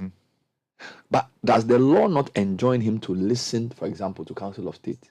No, so when I took the case to court and the Council of State decided the matter, they said that the Supreme Court, the Supreme Court, yes, yeah. The Supreme Court took the view that anything that comes from the Council of State is advice. It is not a case of compulsion. It doesn't compel the president to act in a certain way. The question is whether what they have provided in there can guide the president to take a decision. He's not compelled to listen to what they say. What about cabinet? Cabinet is the same thing. It's advice. He's the executive head. Because if you... So he's like the king? Yeah, he's the king. He's a monarch. No, you are saying that the interpretation of the court suggests that the wisdom is vested in him. Yeah. And he can listen to people for advice, but he makes the decision. Yeah, he is not enjoined to listen to what they say. Not at all. Hey. It is just democratic practice. Serious. That you listen to your colleagues in government. They will say, "Oh, Mr. President, this thing you are doing." Appointees. Yeah. Well, they are colleagues. These are appointees. They are your appointees. Yes, that's true. But it's because you are colleague, members of a party. The party is the vehicle that brought you to power. So the party has a position. Nanado, what you are doing will hurt our fortunes. What you are doing will hurt the country. What you are doing would undermine democracy. So listen to the views that we have to share on the matter. Now, you note that in other democracies, in the UK, for instance, you will see ministers sometimes relieved of the burden of collective ministerial responsibility. It's a code, which code says that when government goes to sit and makes a decision, even though you may disagree with the decision, you are committed to that decision. So you don't come out publicly to speak against the decision. Collective is what probably we are seeing. So that even if you disagree, you are enjoined to keep quiet or go out and support it. Or you resign. Or you resign. But again, when you resign, the extent of the code is that you should not exactly. Okay. So even if you want to write a book, you have to keep those. You have to submit that book. But that's also true in Ghana. What I'm mostly asking though is that can we decipher from what Alan said yesterday? Yeah. And what Dr. Bamian said to the Assemblies of God team that it is very possible that there are a lot of people in government who are highly placed, who disagree with the debt exchange, who disagree with the almost unilateral approach the government is using to go about all the things it's going about, and that they are using coded language, or for some of them who are out of government, they are now telling us really what they think. You see, so the other day I listened to an interview that I think it was TV3, if my memory serves me correctly, back with Yasari. He spoke to Kwame Pieni. Yes, Kwame Pieni. Seasoned economist. This is like about a month ago. November. No, this was a very recent one. It must have been a week ago. No. Very recent one. Yes, dealing with the debt exchange program. Okay. And of course, people accuse him of being peeved and he wasn't given something and all of that. Some say he's a president Ghana never had. Maybe it's yes. a kid. But what did he say? But you see, he said something about challenging those in government today to come out and state whether cabinet heard and decided that it is in our interest to go to the IMF. Okay. Now, it is a very profound thing for a founding member of the MPP to say publicly. Is he suggesting otherwise? So you see, when you push those in cabinet publicly, they will tell you that they have an oath of secrecy which binds them and which would not allow them to publicly say that which went down in Parliament. The question is, will government come out to tell us whether indeed they considered this matter in cabinet and this was the decision that was taken? It is just in the interest of good governance for some of these things to be done. So if there is doubt, if Alan, for instance, is coming out today to say that they should exclude a certain category of people, the question that people legitimately are asking, were you not part of the government? Okay. But the question is whether at government level in cabinet, there was any decision whatsoever on that. That one we do not know. Let's go back to the point about different groups making suggestions. So as I've said, CDD made suggestions about the design of government so that ministers and people or government appointees can be reduced so we can save money. Then IEA, in today's graphic, Dr. John Kwati also made some suggestions. Now, I am reliably informed that the Individual Bondholders Forum, headed by Mr. Senyo Hosi, who are part of the technical committee that the Ministry of Finance put in place to try and discuss how that demand that they be excluded from the bond thing made recommendations and attached specific money, specific amounts to the recommendations. So, for example, they've spoken about the need for fiscal readjustment and how much government can save from those adjustments. For example, they have said that if the government pursues recovery of over 5 billion CD tax evasion in the petroleum downstream sector between 2016 and 2021, they could save 5 billion CDs. And this is based on what Seaboard did. They are talking about government pursuing the recovery of funds lost through financial irregularities in Auditor General's report over a 7-year period, almost 14 billion CDs. They are talking about rising above politics and fully enforcing the VAT invigilation that saw the rise of the VAT revenue by 100% in some cases to give the government an extra 3.5 billion. They are speaking about enforcing the filing of interest or coupon income on corporate instruments, right? So that if your personal income tax is filed and you make some returns in some of those bonds, pay a tax on it. And they are saying government can get 104 million from that. All right. And I feel that I think this is the way to go. What I'm saying is that the civil society advocacy has gone beyond stating positions to actually offering solutions. Yes. And they've if you look at the things that they've said, so they've looked at fiscal readjustment, they looked at government expenditure that they think government should cut.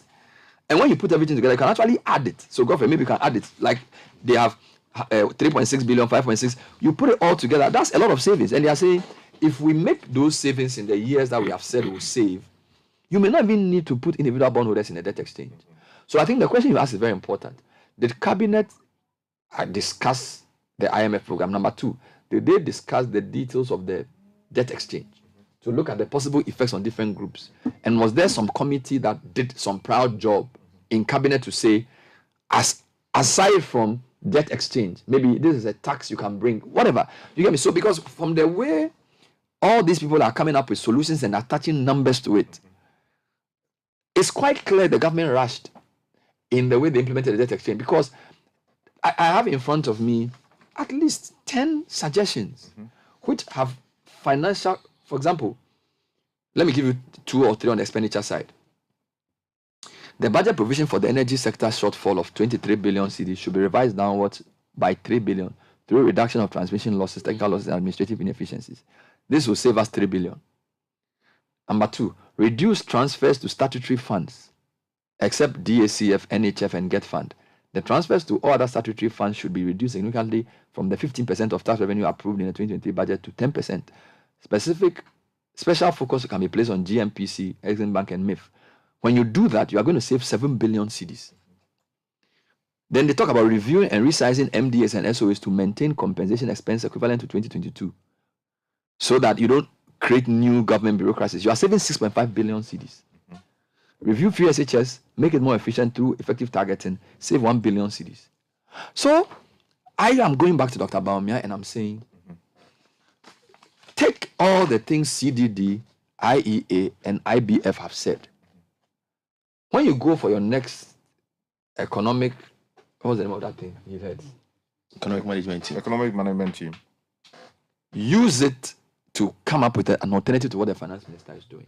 Let's bring you tech and social media trends, and we'll cross over to Parliament. Okay. Because there's a live briefing from the minority side, which is live on CTTV. We're going to go there. But let me just do quickly tech and social media trends. Godfrey will tell us what's trending after Kukui brings us the highlights. Yes, they're brought to you by Vodafone. So Vodafone One Ghana promo is the best. For 1 Ghana CD, you get 20 minutes of talk time to all other networks and 1 gigabyte of data every day between 5 a.m. and 11:59 a.m. Vodafone, further together. And Cal Bank, just visit any Cal Bank branch with your Ghana card, complete an account reactivation form, and get free access to any of our digital solutions. Cal Bank, forward together. Godfrey will tell us what's trending. Quickly, I will run through this before we go to Parliament, where KCL, of course, will be speaking. How is trending? Of course, Vaughurst is trending. Marcus Rashford is trending. Footballers. Now, let me take you quickly to tech and what is happening there. Guess who's back? Trump. Donald Trump. Yes. Meta is allowing Trump back on Facebook and Instagram. Okay. You know that. Hey! So they announced on Wednesday that they will allow former President Donald Trump, 2 years after his initial suspension. They're saying that they will reinstate his accounts sometime over the next few weeks. Now, if he once again violates content policies, they said that his accounts will be subject to additional suspensions. Now, quickly, let me give you 2 tech tips. How to contact Facebook for help. How to contact Facebook support and get help for issues with your account. A lot of times people want to contact Facebook because they can't do something. Okay, so how to contact Facebook support.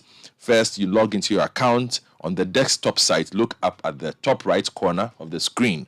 You see a downward facing arrow. Click it and select help and support from the drop down menu. From there, you can select help center. That was social media trends. Babe, so what are we doing tomorrow? I have to go to the bank and go and pay for the stuff for my place. Then maybe back to the bank to transfer what's left to my brother. So are you serious? You're going to the bank twice in one day? Who is she? This is not an agenda against the church. I am not seeking to bring down a religion that I will be nobody without. I mean, I have said time without number that. Let me be clear, Umaru. This is not an agenda against the church. I am not seeking to bring down a religion that I will be nobody without. I mean, I have said time without number that, I mean, where will I be without Christianity? Believe in, the saving power, the salvation grace of Jesus the Christ. all those who know me from my school days. I mean, Professor Okwe has said time without number. Anytime he's been chairing the house, and when we've had banters, he'll remind me about my, Sunday school days when he'll hand over to me to take over, and preach the gospel.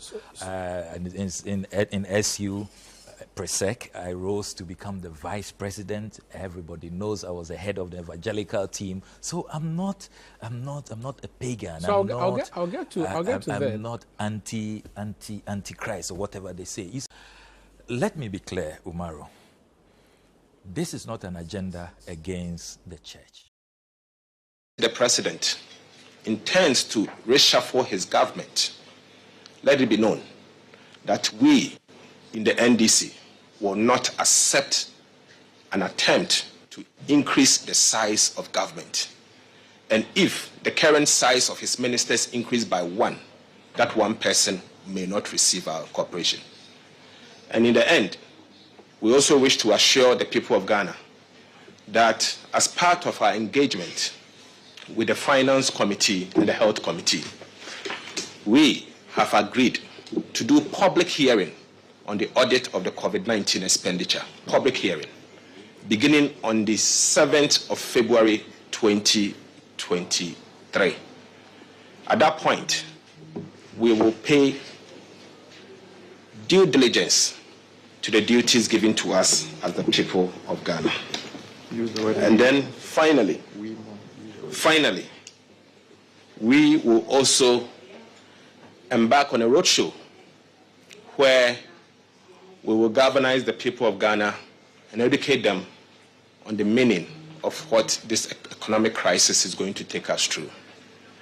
But to conclude on this matter, I will appeal to the rank and file of our great NDC party to keep calm. Members of Parliament are in good hands. We will work with them with due diligence. Obviously, we are not new in this house. I've been in this house for 14 years. I know the capabilities of all our colleagues. Some I met, some came to meet me. I have worked closely with most of our colleagues, and I can assure you that together we shall succeed. Thank you. Thank you. Yeah.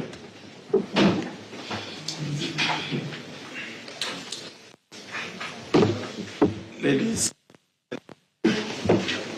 permit me, take my wife like that. I have not been well for the past 1 week. We intended it not to be in the question and answer form. This is the first time the new leader is addressing the press, and we are all witnesses to what is happening in the country. It is his duty to hold the caucus together, the party together, and the country together. So this one is just to pass through you, like I started, to call for calmness and coolness to prevail. He has a roadmap on how to meet the various caucuses and those who call the shot in the party. And he started yesterday. He went to some individual houses, including the old leadership, including my good self. So we will not want a situation whereby it will be the normal press conference of the questions and answers. And I believe, as members of the Parliamentary Press Corps, who are well versed in broadcasting Parliament, you understand it better than my good self. So if you accept my candid opinion, and that is the opinion of the minority leader, we bring proceedings to an end. Thank you very much. And may God bless us all. So very clearly, this was a very short statement. We didn't even get the full statement, but probably being the full statement, I took for him. We're not really sure if he and maybe Zoe and Co can tell us whether he addressed the issues around the removal of his predecessor, because the part of the speech that we brought to you had to do with what they were hoping the government would do and sort of sending a signal to the government. We didn't hear the original part, so Sky, I'm not really sure. Yeah, that's right. I think we recorded that and we're playing it back. But you see, I think, first of all, let me use the opportunity to commend and then also to congratulate the new team. Of course, they are experienced people who are coming in to do their part and perhaps help the NDC to achieve its objectives as a political party, which is among which is winning political power.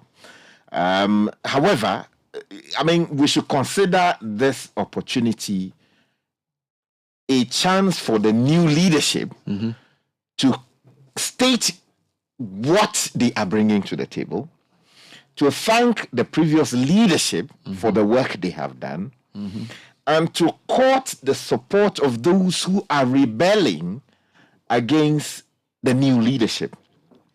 And I want to believe that they have missed the boat entirely on the subject matter.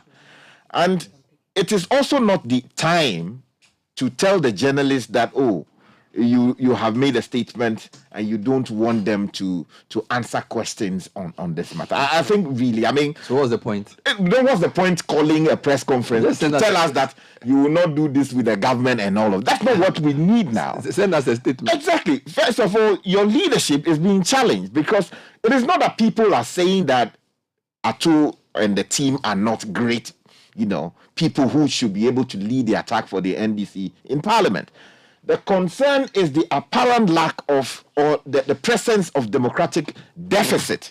In other words, the apparent lack of consultation that people claim is behind the agitation against their leadership. So if you are given the opportunity on your first day in office, let me use that. Pascal, let's wait to listen to the full thing because we just had some part. We had like the last. I mean, the thing wasn't more than. So let me. I'll take a short break. When I come back, When I come back, I will take you to what they actually said. Oh yeah, it's okay. I'm saying fully. Then we can jump in. Very, so we'll be right back. Give us a second. For Pepsodent, smiles are one of the most important things we have. The problem is, globally, 1 in 2 children suffer from cavities. Pepsodent, with maximum cavity protection, helps to prevent the formation of cavities.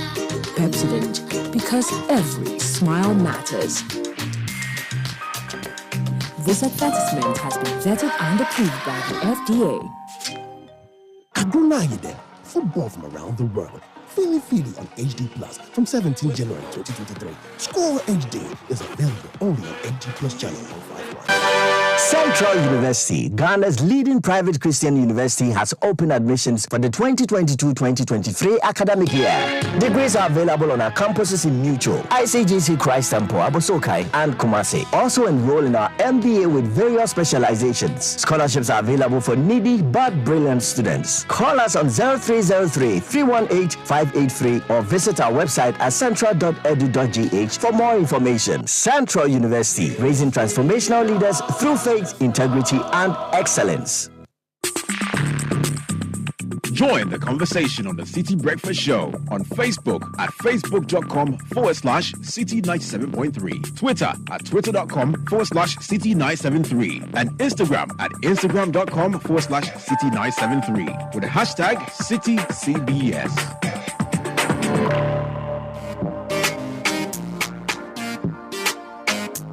30 minutes past 8, Citi Breakfast Show. And I'm taking you to the main speech of Atu Forson. This is what he actually said from the beginning. First, let me say that I'm deeply honored and humbled to have been chosen to lead our gallant NDC Minority Caucus in Ghana's Parliament.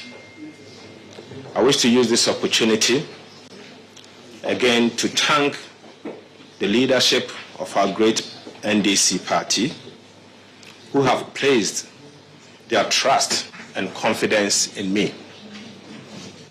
I'm also deeply grateful to our colleagues, the rank and file of our great party, the NDC, and the people of Ghana for their profound support and solidarity. I have held fruitful and positive conversation, in fact, frank conversation, with my senior brother, the Honorable Haruna Idrisu. I commended him for his admirable leadership and stewardship when he was granted the opportunity by a great to lead. It will be my duty to represent our collective goals in particular, with an unwavering dedication and, most importantly, with high integrity. I have no doubt that with the support of the entire minority caucus in Parliament, we shall succeed. May the God Almighty guide us and bless us all. But let me also add that our first responsibility is to unite the caucus, and that will be number one on the agenda. Things of this nature happens, but obviously there's the need for us to show leadership, and we will do just that. Most importantly, I will focus the next month to tackle three things. First, I wish to first of all send a message to the MPP that the people of Ghana are calling on them to downsize their government, to reflect the mood of the country. You are asking people to forgo their coupons or interests, asking the ordinary Ghanaian to sacrifice payout. And so therefore, if His Excellency the President intends to reshuffle his government, let it be known that we in the NDC will not accept an attempt to increase the size of government. And if the current size of his ministers increase by one, that one person may not receive our cooperation. And in the end, we also wish to assure the people of Ghana that as part of our engagement with the Finance Committee and the Health Committee, we have agreed to do public hearing on the audit of the COVID-19 expenditure, public hearing, beginning on the 7th of February 2023. At that point, we will pay due diligence to the duties given to us as the people of Ghana. And then finally, we will also embark on a roadshow where we will galvanize the people of Ghana and educate them on the meaning of what this economic crisis is going to take us through. But to conclude on this matter, I will appeal to the rank and file of our great NDC party to keep calm. Members of Parliament are in good hands. We will work with them with due diligence. Obviously, we are not new in this house. I've been in this house for 14 years. I know the capabilities of all our colleagues. Some I met, some came to meet me. I have worked closely with most of our colleagues, and I can assure you that together we shall succeed. Thank you. Thank you. So that was a full speech, probably 6-7 minutes. Bernard. Yes, sir. I think, look, I mean, with the greatest respect to those handling the new leadership in Parliament, I think they've done a great disservice to all of us by calling this press conference and giving us what they have given us. They are underwhelmed. Exactly, because to a large extent, this was to be his inaugural speech. Yes, sir. And I'm using it loosely. Oh, yes, I get what you're saying. The reason is that as we speak, there is a huge storm within the party. People challenging his leadership already, the new team. His competence is not in doubt. The competence of Honorable Abuja is not in doubt. The competence of Honorable Kufibua, not in doubt. The concerns that I've heard people from within the NDC raise in their opposition to the new leadership is that there was no consultation, or even if there was, it was very little. or limited in scope. And that the decision-making institutions of the party were not engaged to carry out this decision. They talk about what? The FEC, they talk about the steering committee, and they also talk about the national executive, council of the party. Yes. And it is also suggested that perhaps there was very little or no involvement of the council of elders of the party. These are all claims. The party leadership suggests that there was something like that, and that people who needed to be consulted were consulted. But the question is, for a party like the NDC to take a decision that is binding, the argument of those people who are saying they reject the decision is that the recognized institutions responsible for taking decision ought to have taken the decision. So that's the situation is fluid. Now, to the extent that nobody is questioning your competence, you would expect that when you come to deliver a defining speech of this kind, someone ought to have done some work overnight on this particular speech, which would have taken care of, first of all, recognizing the fact that a lot of burden or perhaps responsibility has been put on your shoulders. the moment. Exactly. You recognize the weight of the responsibility. You recognize the trust that has been reposed in you, and that you believe that with the support of everybody, you will be able to carry the ship safely to its destination. But you also recognize the opposition that is emerging against your leadership. It may be or may not be because of democratic deficit, as I said much earlier. However, you intend to do A, B, C, D to bring... But let me ask you, do you think this was the full speech? Because don't forget, we were told there was a press something. Then this seems, and then we were told then later on that there was going to be a meeting of the different groups.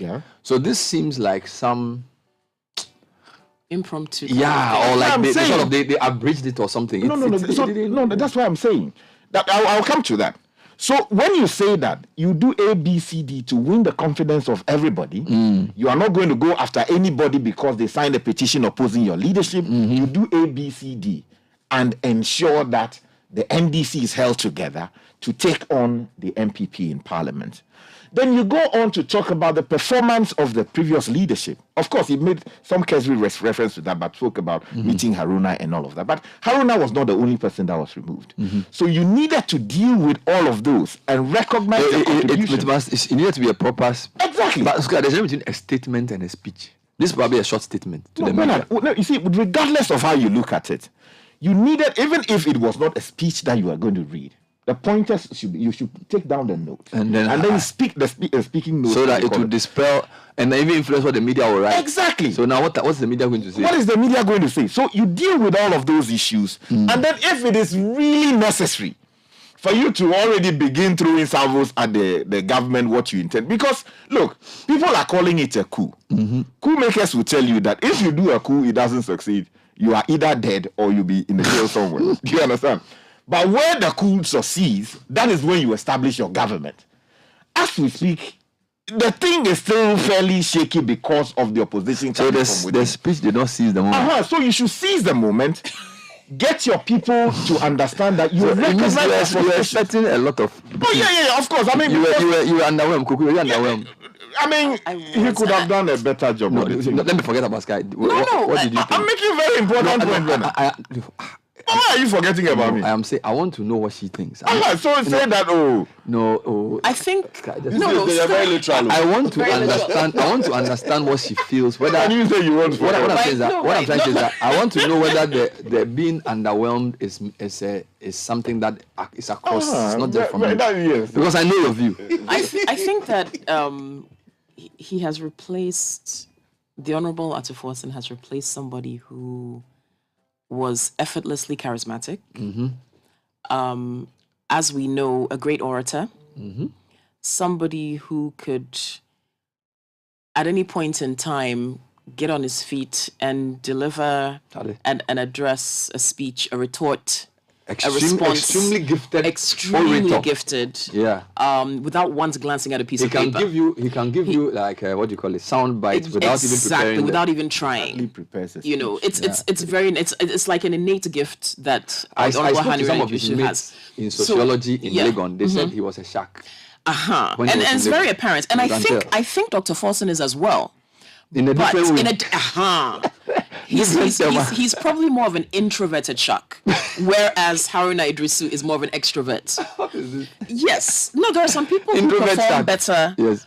From behind. Yeah. So he's not. Yeah. And maybe perhaps he just needs a bit more coaching to be more front-facing, to be a frontliner in that regard. And he's actually improved from what he was in the past. So a major improvement. To be honest, I didn't even realize he's been in Parliament for 14 years. Yeah, but until he said it. But that's what I'm saying. That we should think about whether this thing that he did was meant to be his.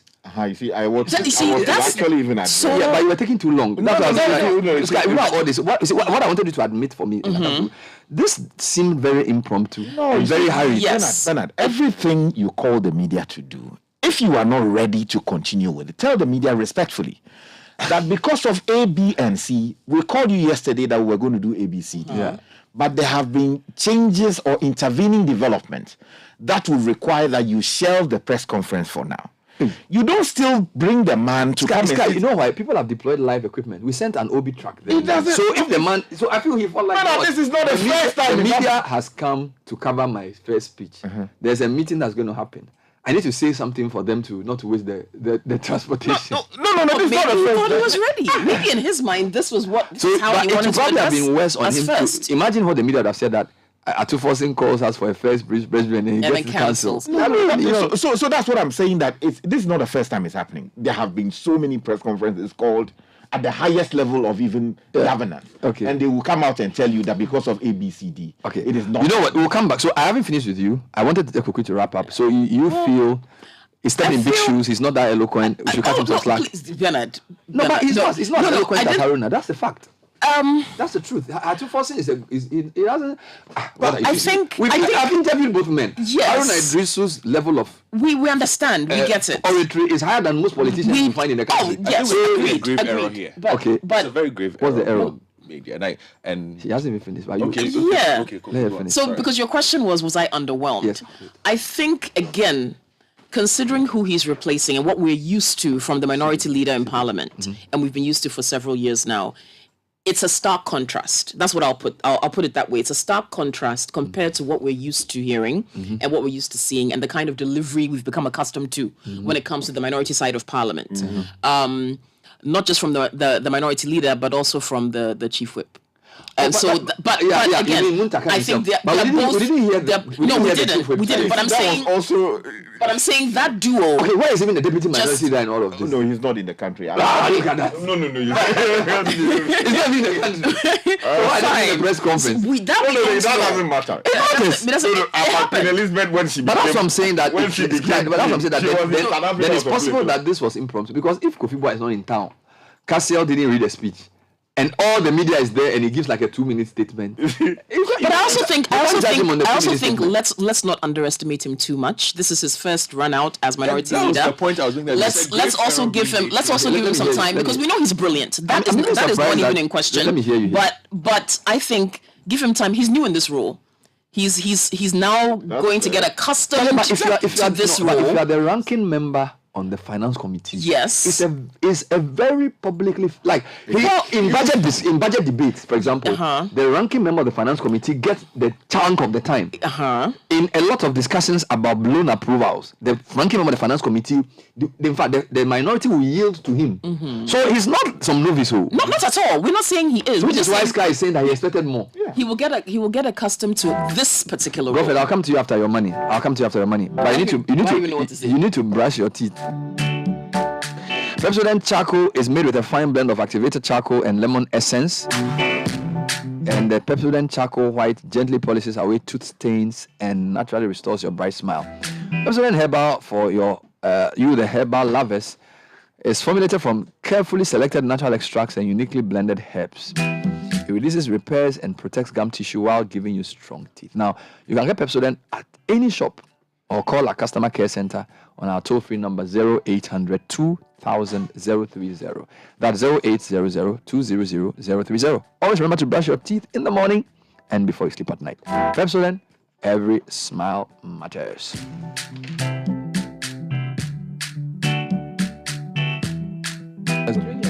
Before that, let's talk about Caveman. Before that, yes, one of my favorite Ghanaian brands, Caveman Watches. It's a global standard luxury wristwatch. It's made right here in Ghana for that special someone with their name customized in it. Now, that's what I call a timeless gift. Caveman Watches is giving a whopping 50% discount on the cost of customizing a name inside any of their exquisite luxury watches. For any purchase above 2,000 Ghana cedis, you get this deal. And this goes until the 15th of February. So it's right in time for Valentine's Day. Those of you who are thinking of what gift to get for your loved one.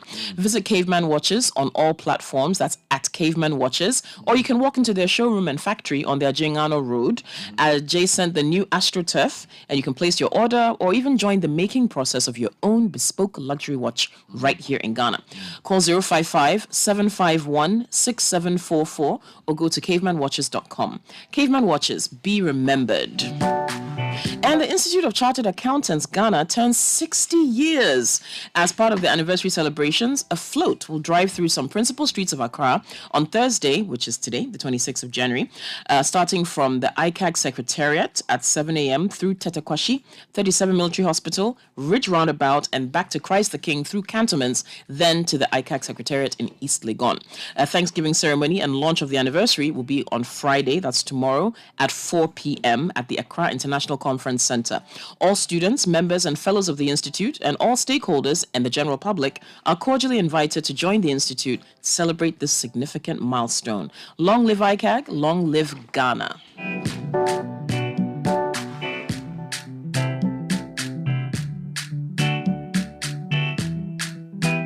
All right, so time check is 8:31. And we're getting into the segment called Your Money.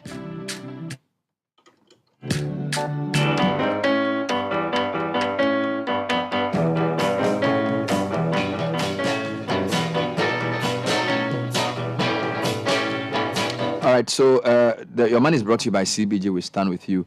Something occurred to me. You know what? I've been thinking a lot about money these days.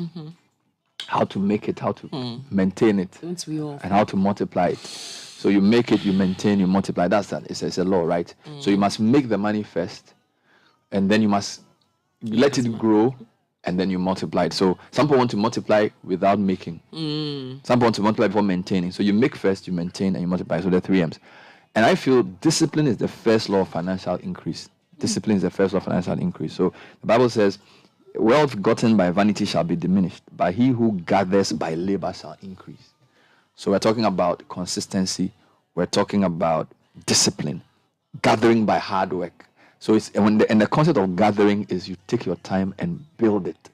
All right. So overnight riches don't last, but wealth that you get by consistency will last you more. So don't forget the 3 M's. You make it, you maintain it, and then you multiply it. Those are the 3 M's. And discipline is the first law of financial increase. Discipline. So that you can look at an egg, but you still chew into a bone. All right? Deprive yourself of some of the pleasures for the now, so you can make a better tomorrow. That was Your Money, brought to you by CBG. We stand with you. Join the conversation on the Citi Breakfast Show on Facebook at facebook.com/Citi97.3, Twitter at twitter.com/Citi973, and Instagram at instagram.com/Citi973 with the hashtag CitiCBS.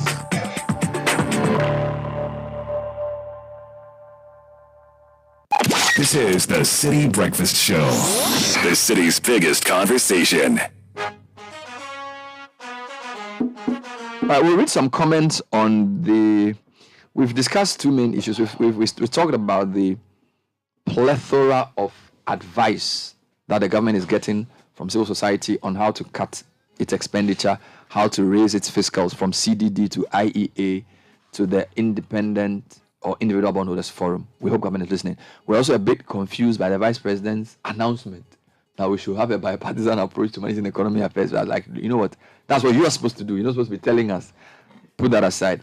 Kasela Tuforsin's first press briefing after being announced as minority leader.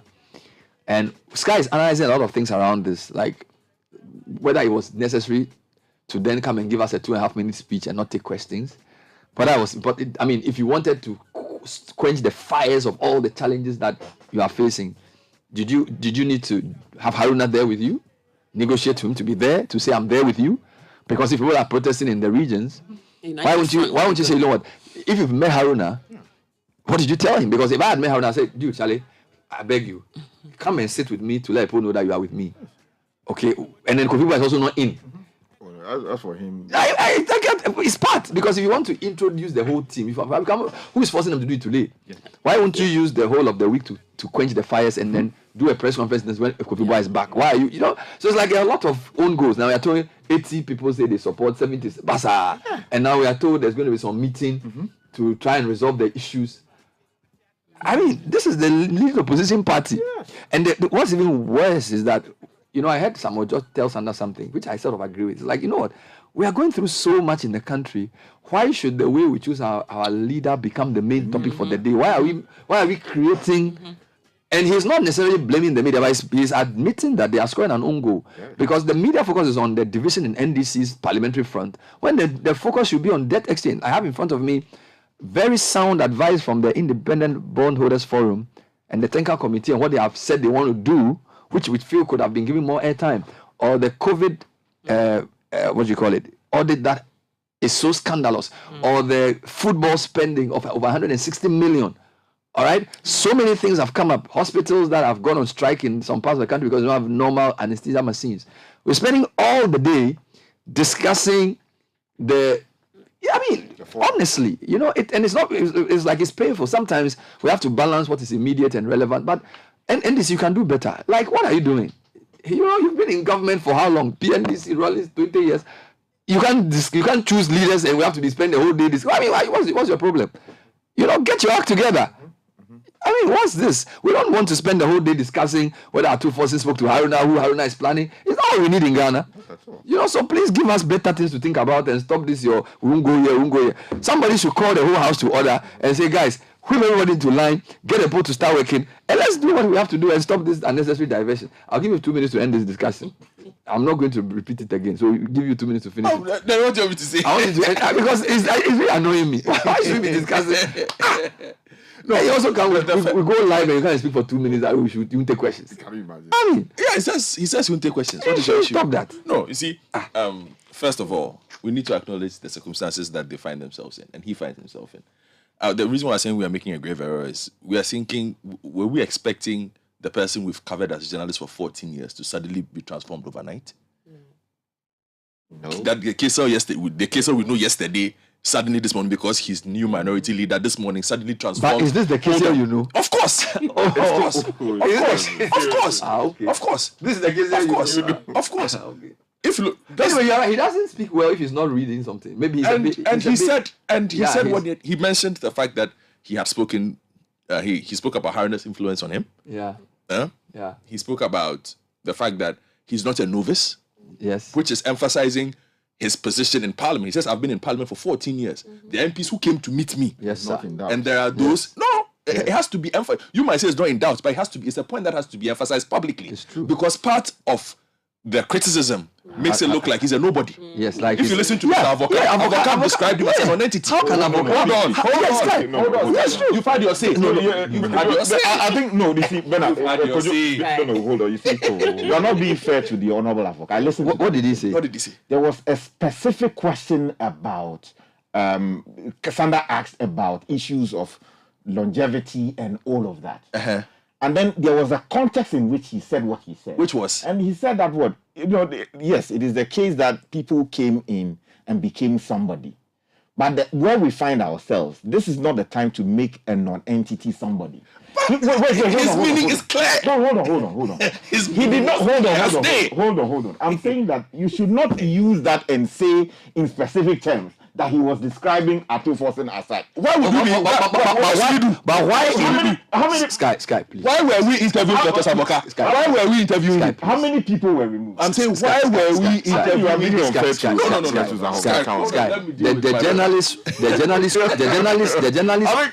The journalist quoted Mr. Avoka.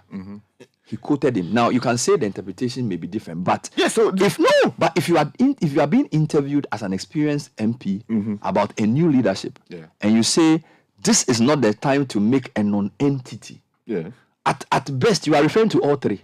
At worst, you are referring to one of them. So if Godfrey comes and says, "No, Sky, you can't describe Sky, him," and I'm saying you won't teach us English, please. That's it is about interpretation. We are right to interpret. I understand you. I understand you on the interpretation. How can you say that? You can't say that he was referring to him.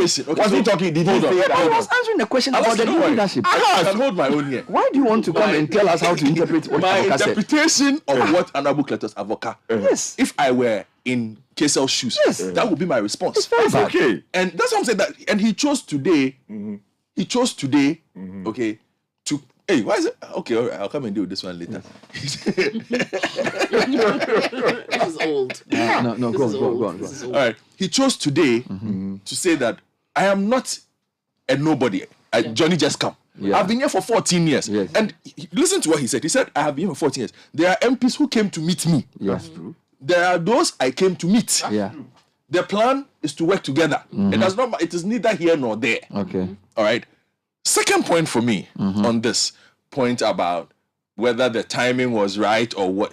Would the timing ever be right under the circumstances that we find ourselves in? Possibly not. You see, because, listen to me.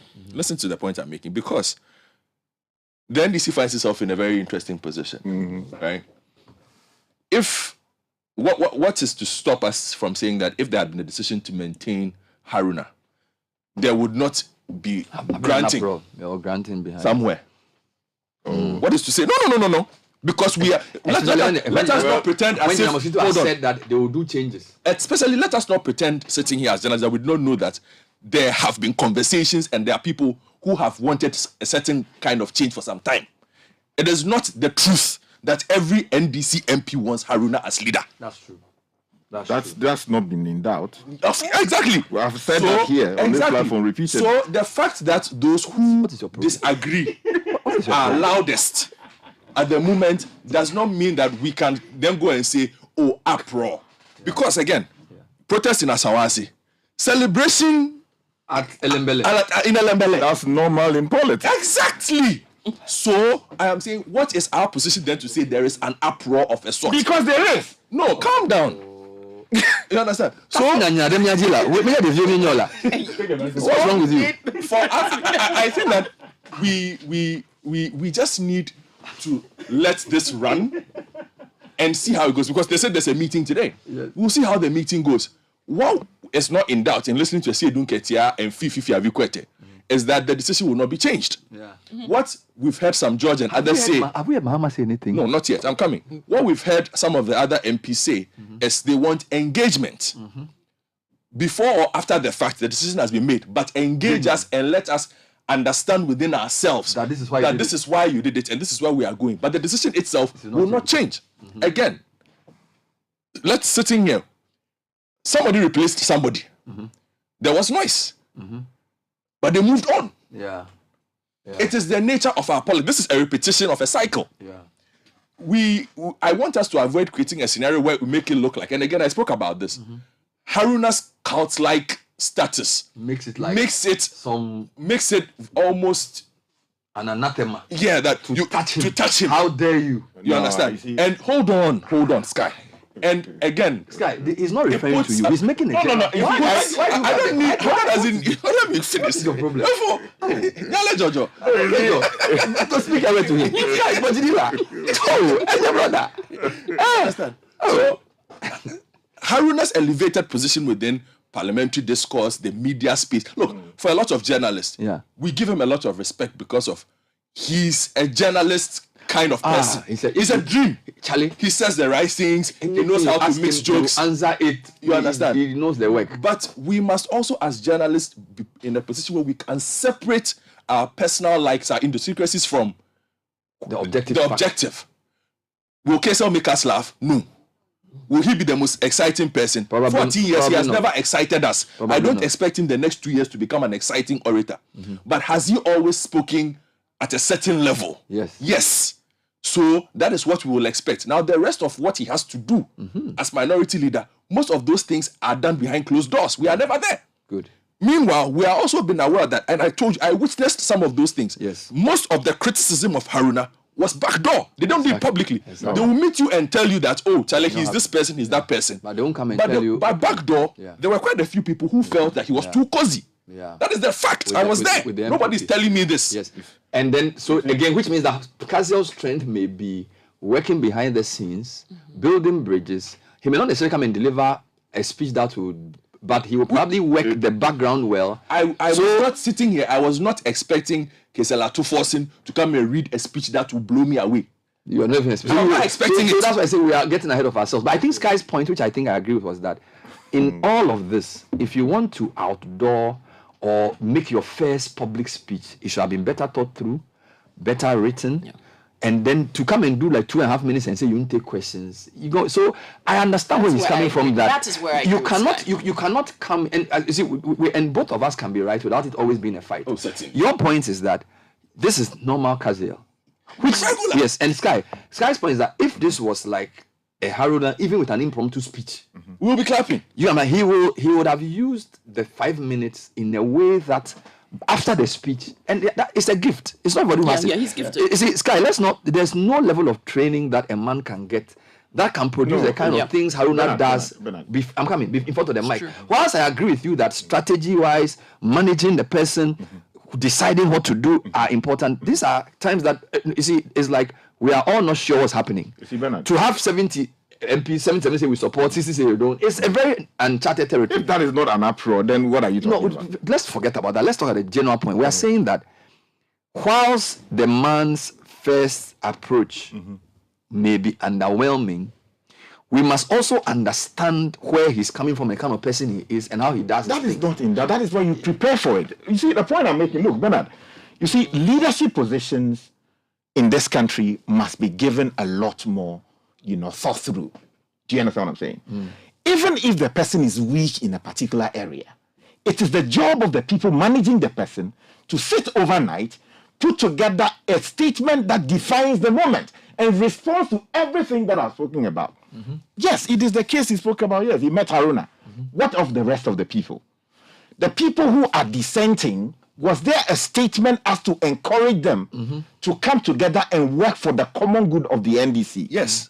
Please, it's not about making casual references to, we will work together. But do you know if he hasn't engaged them behind? No, I'm not talking about. You see, it's about the people. Are they doing it behind closed doors? What about the tweet he put out in the morning? No, you see, Bernard, the point I'm making is that they are not disagreeing, or they are not the revolution against the new leadership. It's not hidden, no. It is in the public domain. Yes. And I am saying that when people are communicating their positions publicly, they are not questioning his competence.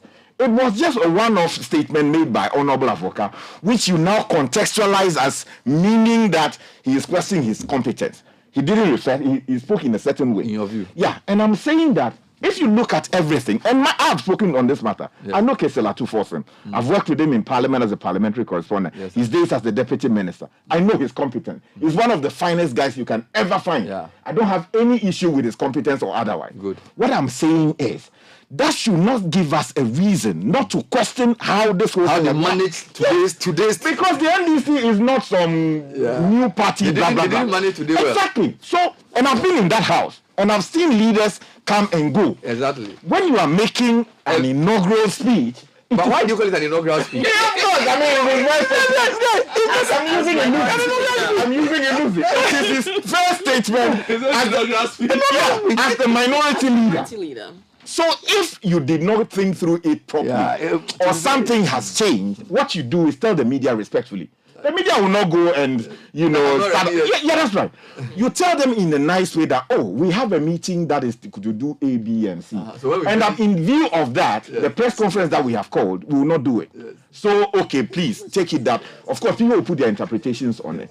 But you do not come and put the man in front of us. To speak for 2.5 minutes. And say, and someone says that, you should understand this is his position, so you go away. No, it doesn't market the guy right. Because look, if you look at Atuforsen's CV, it's not in doubt. So he has been undermarketed. Properly schooled, properly educated. So you need people who know the job to sit around him. Because look, it means you're also casting shade at the way he was even introduced. Yeah, that's right. So I mean, look. This guy, take it easy. I don't want it to look like. So you feel that even in the midst of chaos, there can be some level of organization around your first speech without it seeming so underwhelming. Yes. So you see, as we were talking off air before you came on and mentioned it. Yes. What stops the team? Yeah. From making those overnight walks to ensure that Haruna was there? Yes. The people who are leading the rebellion, present to say that we recognize ABCD. What they are not saying the question is competence. Yeah. They are saying that the process of making them the new leadership has deficit, democratic deficit. And people are pointed to the laws of the NDC to say that decision making is made by 3 key institutions. Which of them made the decision? These are very legitimate legal and constitutional matters that have been raised. All right. So when people raise that, it is not the same as saying that these people are incompetent, they can't do the job. All right. So my view is, yes, he's a fantastic guy. All the 3 of them, good friends of mine. We know them. The point I am making is that you don't come and put the man in front of the media for him to say the things off the cuff when you could have written this thing properly and addressed my question to you though is, there are a lot of numbers being thrown in. Some say 48 against, and then some say 60 against, some say 77 for. We haven't seen any talk. What I've seen is a list of about 40-something people. So I think my question to you, based on your experience of Parliament, how deeply aggrieved are the 48? I guess you can add the 3 who were removed, so that would be 51. How deeply aggrieved are these guys about what has happened? Because you are trying to distinguish between the democracy, the undemocratic of the decision, and the likability and competence of the people. Yes. So I'm imagining that if you had chosen people who were completely disliked by the Haruna group, then you have a bigger problem. So you use the wrong means, but you chose people who may not necessarily be disliked. So my question is, this 48 people, some of the names we've seen, Nilante Vandapoe, Kwabna Donko, Alasan Suhini, Mutala Mohammed, are they so peeved that it will affect Atuforsen's success with his team? Or it's more like, you know what, come and correct the wrong you made. You know, what would they want? You see, so historically, there has always been this push and pull on the subject matter of who should choose leadership for the party in Parliament. And it's happened on the NDC side, it's happened on the MPP side. And in fact, before you remember that at some point when Chairman Bunsu was to be named the majority leader, there was an attempt to do a coup against him. Signatures were collected, but it failed to sway the national leadership of the party at the time when the matter came up for discussion at the Is this for this term or the first term? No, this was the first term. 2017. Yeah, that's right. After the changing, I just don't want to mention the names of people who collected the signatures. The signatures were collected, but it failed to achieve its purpose because there was the recognition that the decision needed to be taken by an institution that had the power to do the same. And that decision was taken by law or by convention. Because yesterday you pointed out to me that by law, it is the party that decides. Yeah, that's right. And then you said that by convention, you can decide to include the parliamentary group. So that's the point I'm making. So I want you to distinguish. If you look at the Standing Order 7 of the Rules of the House, there's a definition of who a minority leader is. And with your permission, Standing Order 7, yes. Yes, so it deals with the definition. I didn't pull that immediately. Yeah. So you're saying that they define a minority leader as a person from among the MPs on the party that had the second number of votes, as appointed by the party. So the Standing Orders points to the political party's active role in the selection. Exactly. Now, so now when we come to the political party, does the Standing Order then explain what it means by the party? Because when you take a political party has national executives A political party has functional executives. A political party has a national council. So when the standing order talks about the party, does it tell us which organ of the party makes the decision? Yeah. So the NDC constitution, as I refer, I just don't have the constitution here with me. It tells you the three major institutions within the party. So you have Congress there. That's the highest decision-making body of the party. Then it is followed by, I think that must be national executive. Is it national council? Yeah, that's right. I mean, I'll stand for correction. Yes. So it lists. So you're saying there's an organogram of party hierarchy. Exactly. That is how the constitution says decisions should be taken. So if the party takes a decision, which of them took the decision? Which is why Ayin is saying Adabraka. So when he makes reference to Adabraka, he's talking about the executive, like chairman, general secretary, instead of saying, because when you say Adabraka, you're talking about the party office, as in General Mosquito, Fifiquete, and the team around them, as against, say, like a national council or like a broader group. So, okay, I think we need to go back to convention again, because you see, a lot of the political parties, even though their party constitution states things, we can, and you know, I said something about convention, and you said convention is not. Convention can become accepted if it is repeated over time. So, what has been the convention for the way they choose these people? Has it always had this? Because those who are saying the party is on their own. So when they were choosing the original group, was it a fake decision? Was it a neck decision? No, so you see, I remember clearly, Asiru Ketia came to Parliament and communicated the position to them. That's what normally would happen. They come and tell you that this is the decision that has been taken. Do you have any input? Sometimes, you know, people make their comments on it. Other times, there have been contributions that, look, let's improve upon the process. Let us choose. In fact, there are people who have actively campaigned that they want to choose their own leaders. But if you go to the standing orders, as I was saying, Bernard, it says that who is the minority leader? A minority leader is defined, means a member of parliament designated by the party or parties and all members holding majority. I'm reading majority leader. Majority leader means a member of parliament designated by the party or parties and or members holding majority of the seats in the house as their recognized leader in the house. And the minority leader is defined as meaning a member of parliament designated by the party or parties and or members forming the minority as their recognized leader in the house. Do you understand? So it makes provision for even the minority group to choose the leader. Exactly. All right, let's pause all of this. What I wanted to just go, the question I originally asked you was whether the uproar was that big, because remember, when there was a whole conversation about Ken being removed, it was originally rumored that, there were so many MPs who said they wanted Ken to go from the majority side. But then when we drill down, it wasn't that many. All right, so there was like, you remember there was claim that there were about 80 MPs. We never saw the list of 80. We never saw the list. Indeed, the press conference, they had like 16 people. I'm using that to come back to this. Okay, so they've put out a list of 48. Yesterday, when Sanda interviewed Samuel George, he didn't really admit that he was part.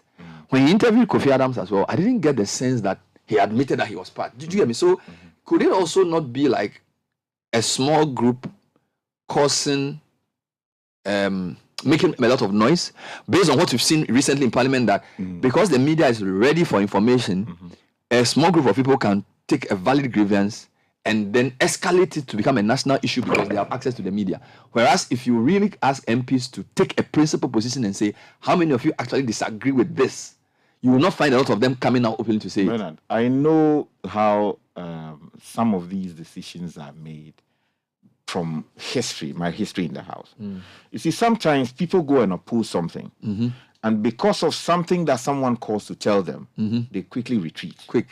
And there's that attrition as we speak. Okay. And it is because primaries are coming. Please, the people sit in their homes and they assume that, we don't know about some of these machinations. We do know about them.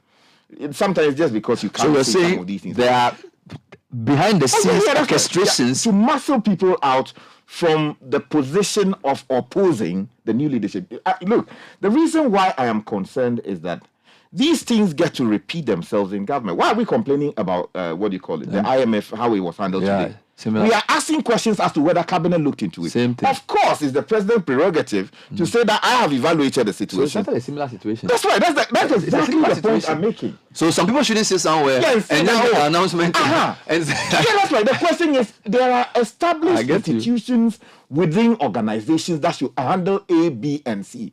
Did those institutions take the decision? If there was, where's the minute? Do you understand? So it is not like they are questioning the competence of anybody. I am coming from a position of due procedure or due process. Was there due process observed in all the circumstances of this case? If there was, they should tell us that yes, it was done. Okay. If it wasn't, because some of the people complaining, they are members or they know people who are members of some of these institutions. Okay, Sky, what I find interesting though is that I've listened to Ayine on this. I've listened to Avoka. I'm not sure if I heard Mutala. I have not. Mutala has also spoken. I haven't heard them. They've made arguments around what is appropriate and what is fair, what is done. They haven't made arguments about illegality. Do you get me? So when I hear Ayine carefully, what I mean by that is that when I listen to all he's saying that what you've done is not democratic, but he's not saying what you've done is illegal. And I think that's, unless and if Ayine is listening, to correct me here, if that is the case, if that is the case, because you see, NDC has a lot of lawyers. If somebody felt that what they did was illegal, then the 48 or whoever opposes would have said that these people don't even have a standing. Okay. So what they are saying is that you used an approach which by convention is non-democratic. That does not necessarily mean that Atuforsen has not been duly appointed. All right, but it means that going forward, we have to change the way we work. So we are basically shouting to say that don't do this again. I'm not sure if they are saying it means remove him and bring Haruna back. Okay. Unless again, so as again saying, look, the modus of putting the guy's name out is flawed and illegal, and therefore it is void. I'm yet to hear somebody actually say that. Okay, so let me put it this way. The requirement for going to court on matters dealing with internal or organizations is that you should exhaust the internal grievance procedures. Now, people are questioning whether it was any one of the three institutions responsible for decision-making that took their decision. Nobody has come out to say that it was either NEC or Congress or some other institution that took it. Of course, there will be questions as to whether that was what happened in the past. Okay. Now, if someone intends to challenge that, that's why they are using a petition. If they advance the petition... Is there a petition? Oh, yeah, that's what they were signing yesterday. Okay. And I've seen a copy of it. How many have signed it? Well, the report suggests that some 60 or so MPs.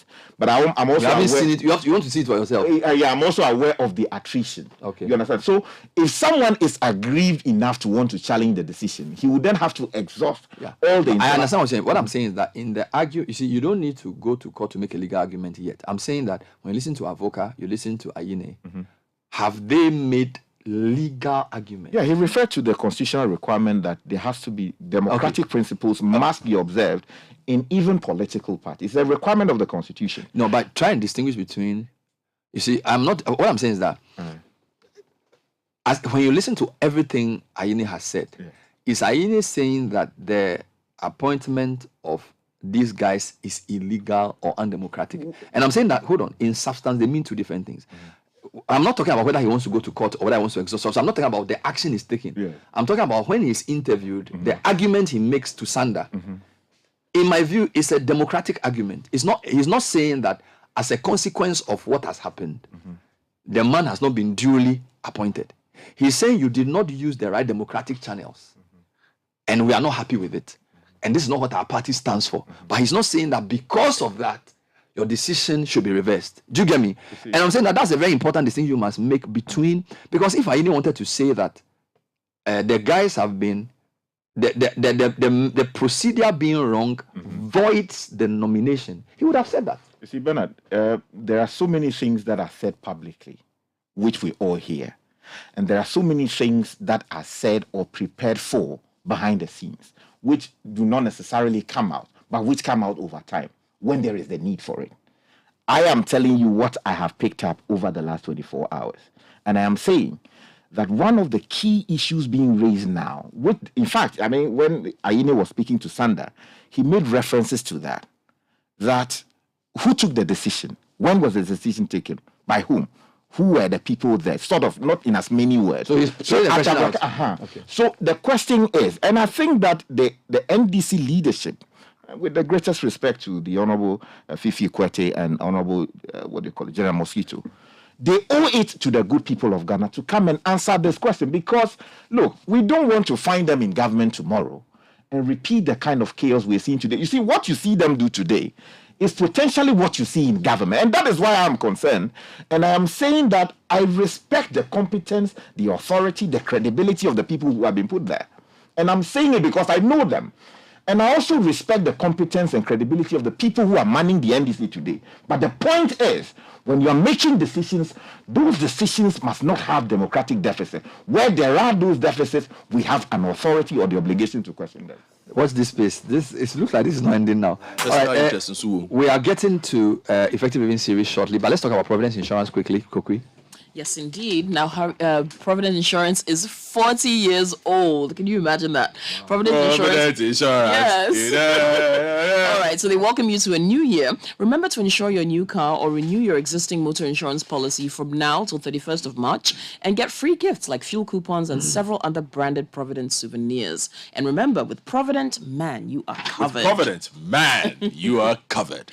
I think you just want the VO job. Okay. The Heritage Caravan. It is officially sold out. Woohoo! Thank you so much for your patronage, and let's get ready for a road trip of a lifetime. Now it's from the 4th to 11th of March on the Heritage Caravan 2023. We're going around the country, and it's powered by Citi TV with support from Citi FM and proudly sponsored by Hollad Ghana, the European Union, Malta Guinness, Ebony Condoms, Goyle Company Limited, National Lotteries Authority, and Baltic Mineral Water. And the Electricity Company of Ghana Limited has noticed with great concern the uncontrolled activity of bush burning, especially during the Harmattan season. It adversely impacts on the quality of power supply.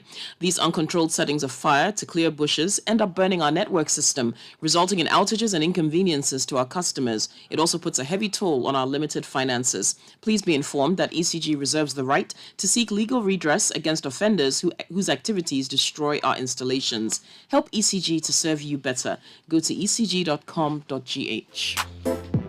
Join the data analytics revolution. Empower your team to work smart, save time, and deliver insight from data using the world's most powerful business tools, Microsoft Excel and Power BI. Finex Skills Hub offers hands-on practical training to corporates and individuals in Excel for work, in data analytics and financial modeling to help you improve productivity at the office. Go to finexskillshub.com or call 0244 782 356. Sign up for our corporate and individual training sessions. Finex Skills, learn, connect, grow.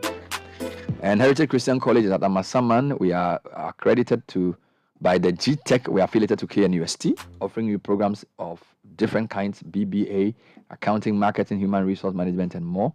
BSc Information Technology, and we also do tutorials for professional programs. Get in touch on 054 777 731 or 0202 298 399. You can also contact us on our WhatsApp or short code *789 *300# for our many programs. You can enter through WASI or HND, or as a mature student, we have hostel facilities available. When we come back, the biggest question about finance we will try to answer. My guest is Yabeni Amponsa, and the question is, where do you invest your money now? Effective Living series is up next. This is the Citi Breakfast Show, the city's biggest conversation.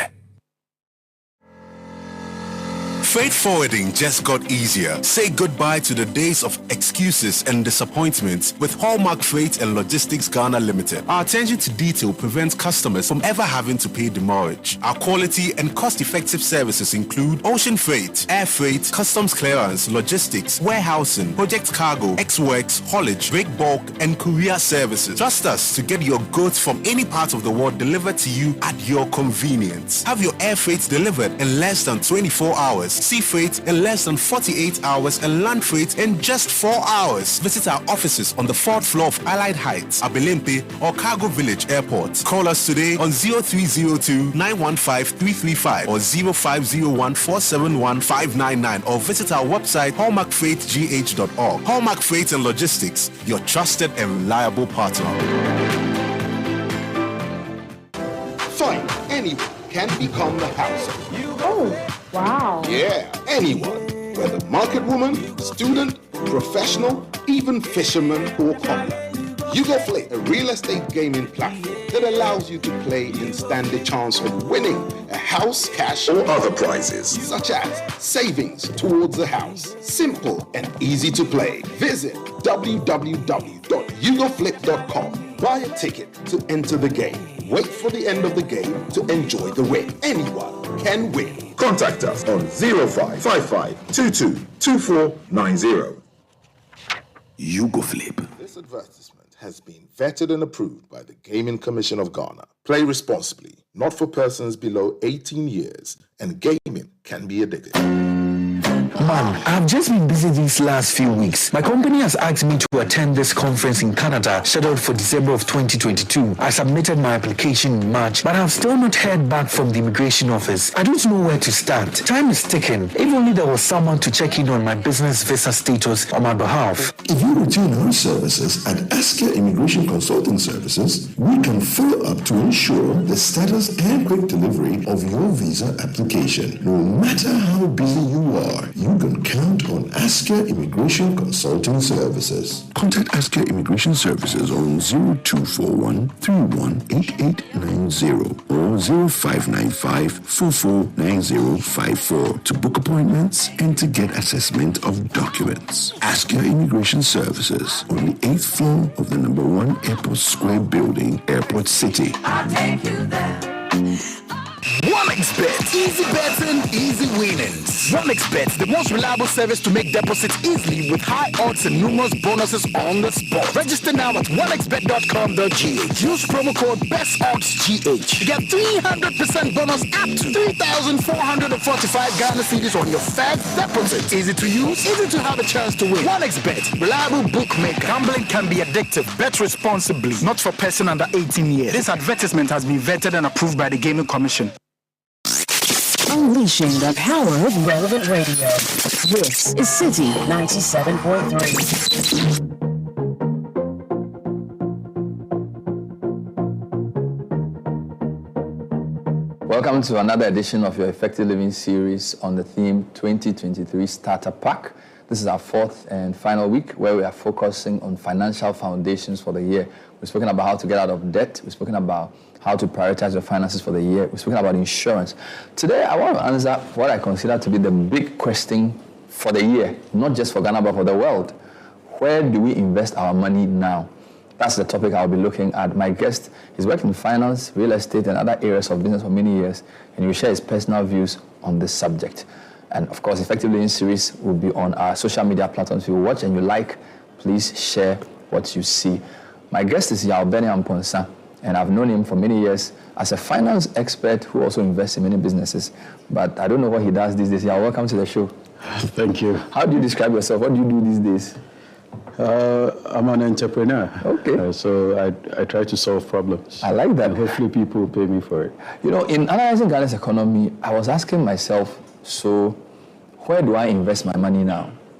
Now, I didn't know it was a very big question until I read an article in Bloomberg a week or two ago where they were asking the same question, basically saying the stock markets globally have underperformed, the bond market is in chaos, housing markets are not doing well, and even crypto lost value by 70%. So the question for global financiers was, what's happening? Interest rates are high, inflation is high, so traditional ways of investing for passive income almost have been obliterated. So that's my question. But before we get into answering that, why do you think this year has been so turbulent? In fact, last year, 2022, has been so turbulent. Interest rates are so high. You know, inflation is 55% in Ghana. What is going on? So, thank you. First of all, from the global point of view, since 2007, there's been cheap money. Mm-hmm. Interest rates have been artificially low for a long time. Mm-hmm. Mm-hmm. And the developed economies, the Western economies, haven't really offered people the sort of returns that they want. You look at places like Japan and Switzerland, they've even had negative interest rates. So in chasing yield, especially for the sophisticated investors, they've had to go outside of their comfort zone and come to places like Ghana seeking returns. Now, the thing about cheap money is that effectively, especially in the developed economies, it has an effect on inflation. And in fighting inflation, central banks tend to raise their interest rates. So now, if you're a money manager and you can get acceptable yield in the US, then between Ghana and the US, where would you rather place your money? So we've seen money pulled out of emerging economies and also developing countries back to traditional safe havens. Traditional safe havens. So say the US, for example. Now, also recently, we all know we suffered a pandemic. And with the difficulties and disruptions to global supply chains, what's happened is that countries that have little capacity to innovate and solve their own problems internally have been exposed for the underdeveloped countries that they are.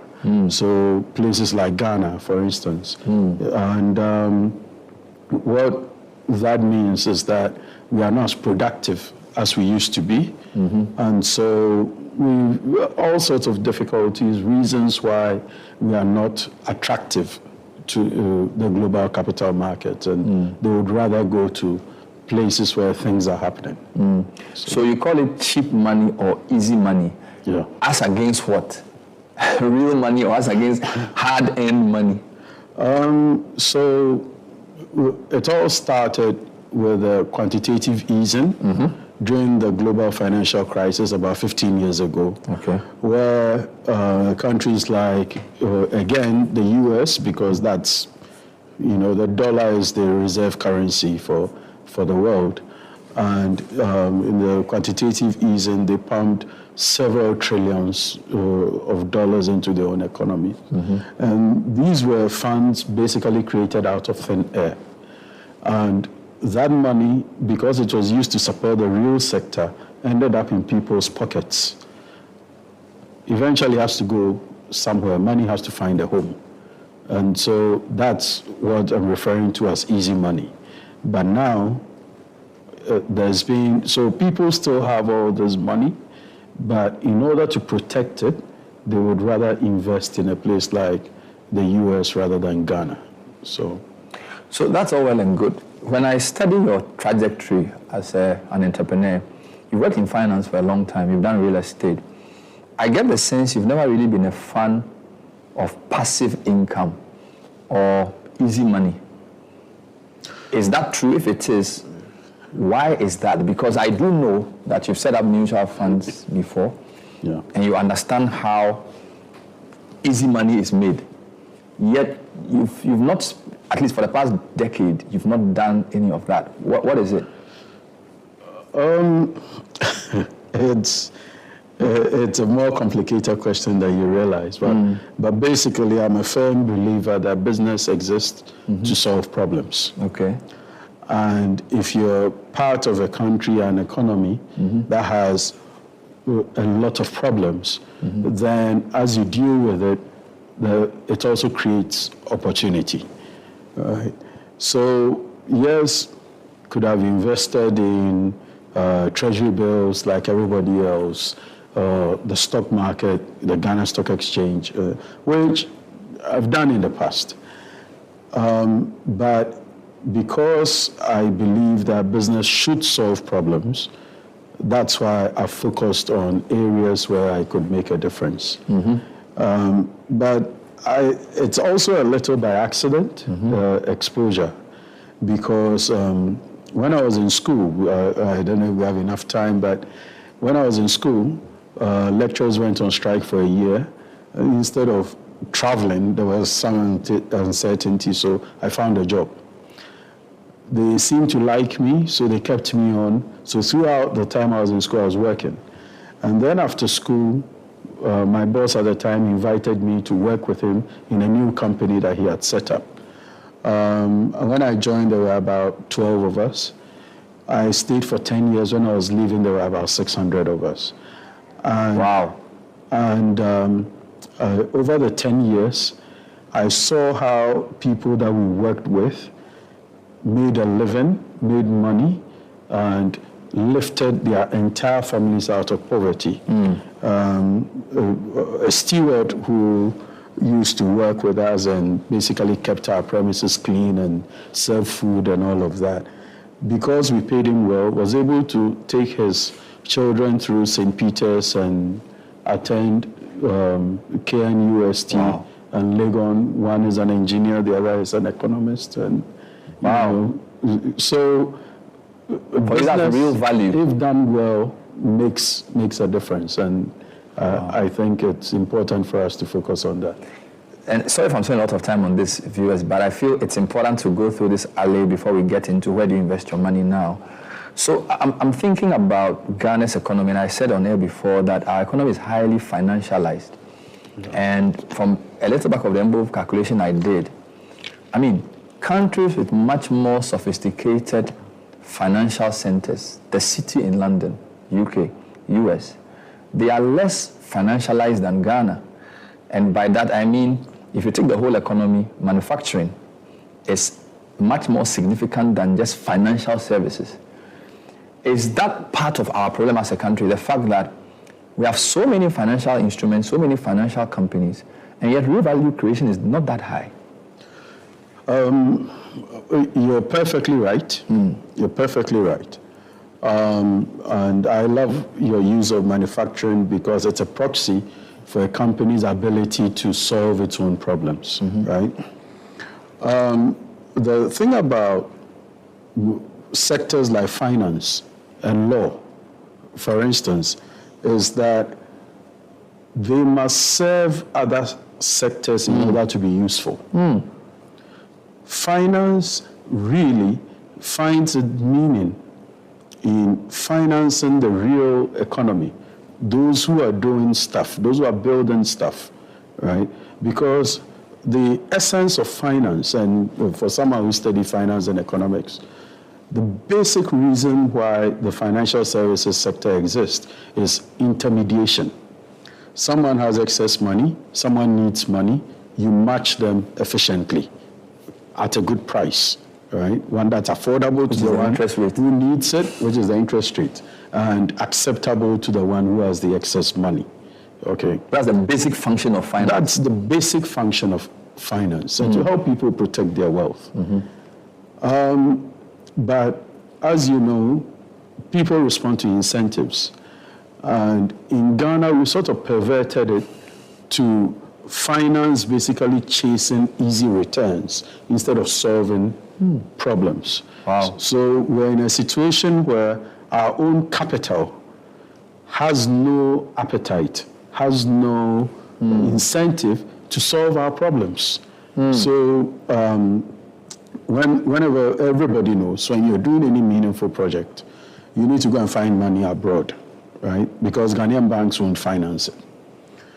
Now, when you go abroad, the bank or the private equity fund or whoever is giving you money is probably funded by their pensions. So the South African equivalent of SNIT, for instance, the Public Investment Corporation, PIC, has funded a lot of infrastructure even here in Ghana and across Africa, but particularly in their own country. In Ghana, our pension funds hold nearly 80% of their value in government securities. By law. Right? No, some of it by law now. Some of it, but I think they also unfairly blame the regulator for two reasons. One is, even if it was by law, whenever it's in their interest, they go and lobby the regulator. So why haven't they lobbied the regulator to change it? In fairness, they've done quite a bit of it now. I think the money they could put into private projects has gone up from 5% to 15%. You know, so we are seeing changes, and those changes will likely be accelerated by the current problems that we have. Let me summarize so far. This is the Effective Living series, and we're talking to you, Bernard Avle. He's a financial guy, but he's into entrepreneurship, real estate, and other things. And my question for this morning, which I believe the question for the season, is where do you invest your money now? There's a debt exchange program. People have lost confidence in bonds. Stock market is not doing well. If you check the GSE All Share Index, compare their 2022 December to previous years, almost everything is down. Housing markets are not doing that well. If you look at the proxy for that, even cement purchases is coming down. So we're talking about the end, or at least a temporary cessation of easy money. Now, how do you invest in real things? And in our last segment of the show, we'll talk about some real things. He has 4 areas he wants us to invest in, but we're still building the foundation. So the over-financialization is also a problem. So these are all structural issues. But don't forget, this is a personal finance conversation. Yes. All right. So how do you... So what should you think about an economy like this? Because you're an economy that is going through a financial upheaval. Inflation is over 50%. The banks are not really lending. I analyzed some banks.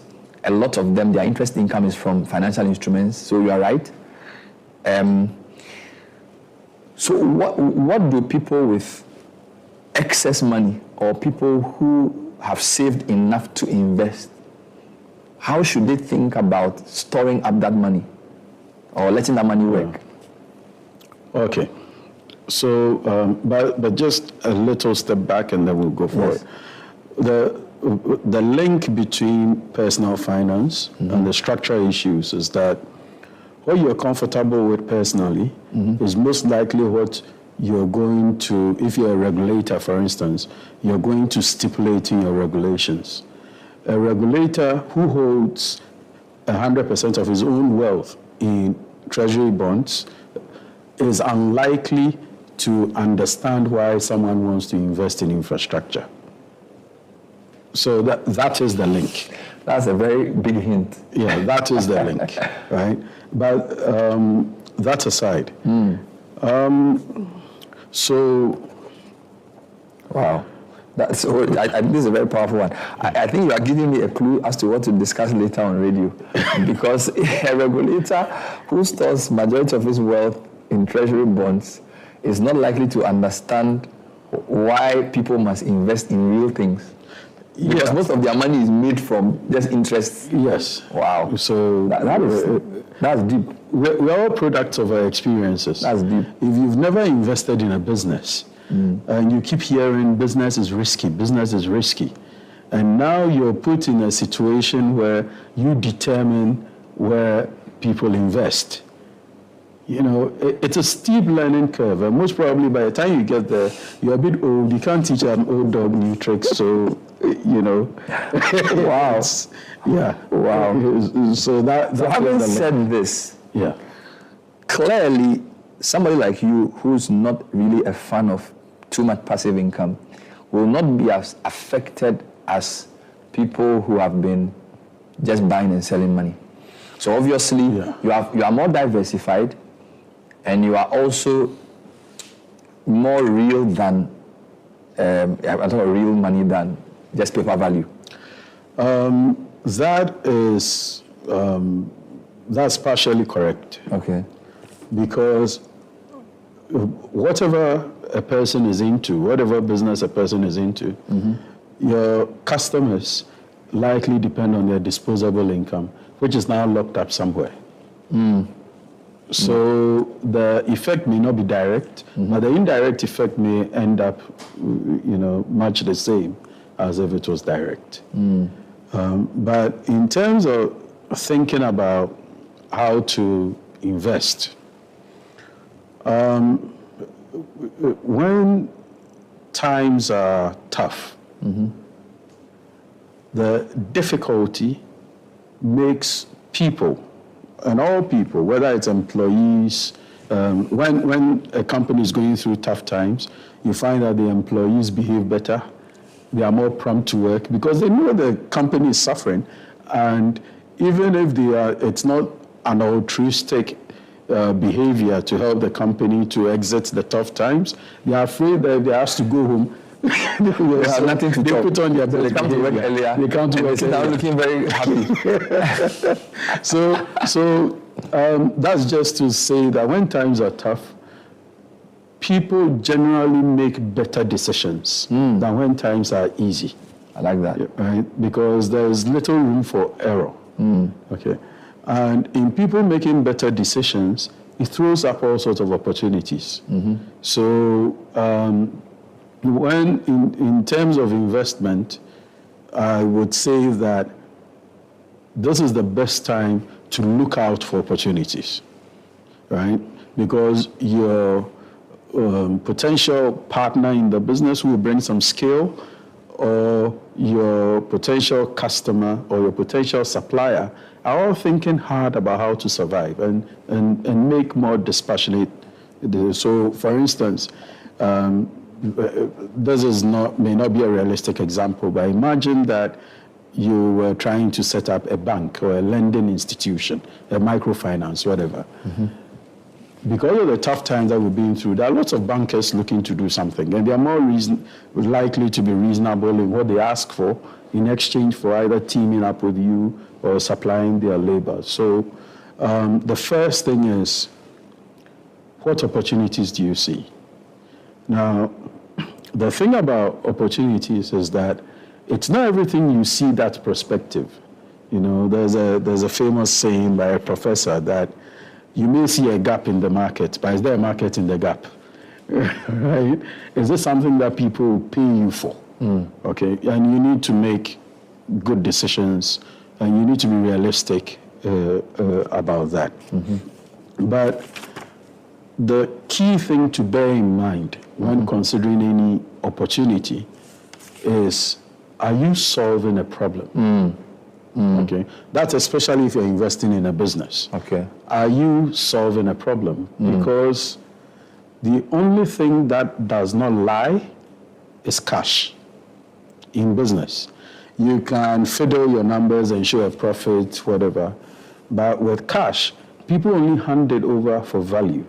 And someone will give you cash only if you've solved a problem or you have the capacity to solve a problem for that person. So if you're thinking the test of the health of a business is cash. It's cash flow, right? Not so much profit, it's cash flow. Now, if you're going to invest in a business, then what problem, what real problem is that business solving? What will people pay you for? As a mentor of mine used to tell me when I was a young man, be careful what you are known for, because that's what people will pay you for, right? So what real problem are you solving? But business is not the only thing that people can invest in. Okay. And in terms of risk appetite, because again, it's not everyone who has the aptitude to be an entrepreneur. Okay, and it's perfectly fine for someone to be just an employee, a very good employee serving his employer and doing well, because that business is also solving a problem, whether you own it or not. But if you don't have that risk appetite, and for you like being an employee every month, the till rings, crane, your salary is landed, whatever, you can still invest by investing in yourself. Let's pause there. I'll come to that as the final aspect. We're talking Effective Living series, and the question is, where do you invest your money now in the face of the economic upheaval we're facing globally and particularly in Ghana? So my guest here, Bernard Avle, says, obviously, businesses are key. They create real value. So you can invest in a business. But it starts off by saying invest in yourself. So elaborate on that a bit before we continue. So the first place to look is invest in yourself in times like these. In times like this. So it is well known that in the US, for instance, business school admissions rise when they have a downturn in the economy. It's true. So when people are laid off with their little savings, instead of staying home, they say, let me go to school. Let me acquire a new skill, a new competency, so that by the time the economy picks up and they're looking for people to come and work, hey, I have this additional skill and I'm more competitive than the other person who also wants the same job. But even if you're not an employee, Everybody, continuous learning is important. In fact, just yesterday, I have signed up for a 6-week course online with Oxford. With all the things you know, you are still going to school. Wow. So it's important. So invest in yourself as a starting point. And of course, investments in education. I think we were saying on air some time back that if your plan is for 100 years, educate a child, as against 10 years, plant a tree. So money spent on self-development or knowledge acquisition is never money wasted. No, it is not wasted. But apart from investing in yourself, where else can you invest in times like these? What I'm going to say is a bit controversial. And I left home. It's not the only thing controversial you've said today. So you go ahead. I left home with strict instructions from my domestic managing director not to say anything controversial. But again, if you have a bit more risk appetite, specifically in the Ghanaian context, I would say hold Forex. Hold Forex. Hold USD, right? People will say, hey, it's not patriotic. Yeah. All right. But you are an economist, you know the background to currency, right? Before, currency was basically gold. And then paper money, which was backed by gold. So if you held 10 units of the paper money, it meant you were entitled to a certain amount of gold sitting somewhere. And then all the countries in the world went off the gold standard in the 70s to what we call fiat money. Fiat money. Fiat money, the government says it is currency because I say so. I say so. And America can just jack up the numbers to increase the money. But when you do it in Ghana, they say you are creating inflation, so you can't do it. But and fiat money is backed by the entire strength of the economy. Yes. But if you're asking me to hold my wealth, and money serves a number of, apart from being a medium of exchange, it holds value. It protects your wealth, right? And if you're asking me to hold my wealth in cedis, meanwhile, you, the same government that you issue the currency that you say I should hold, you are doing everything possible to undermine the currency. And you are buying things in dollars. And you're buying things in dollars, and you're paying people in dollars, and, you're charging your fees in dollars, all of that. Then why should it be the burden of the individual Ghanaian to protect the currency? When the one who owns the currency, who issued it, because the currency is just a promissory note. Let me ask you a question on that point. I was talking to somebody and I said, if you had bought Forex since Kufuor did win the nomination and kept your money in, say, USD, and versus buying into some collective investment scheme, would you have been better off? And the person was like, no, it would have been better to invest in these things. But if you consider how the cedi has fallen compared to the dollar in the past 20 years, have you done the numbers and compare that to inflation? Would you have been better off if you had bought foreign FX? So let's say not to today, right? Let's take 14, 15-year period. So from 2007. In 2007, the cedi, the $1 was worth 95 pesos, right? It wasn't even 1 to 1. So it was worth 95 pesos.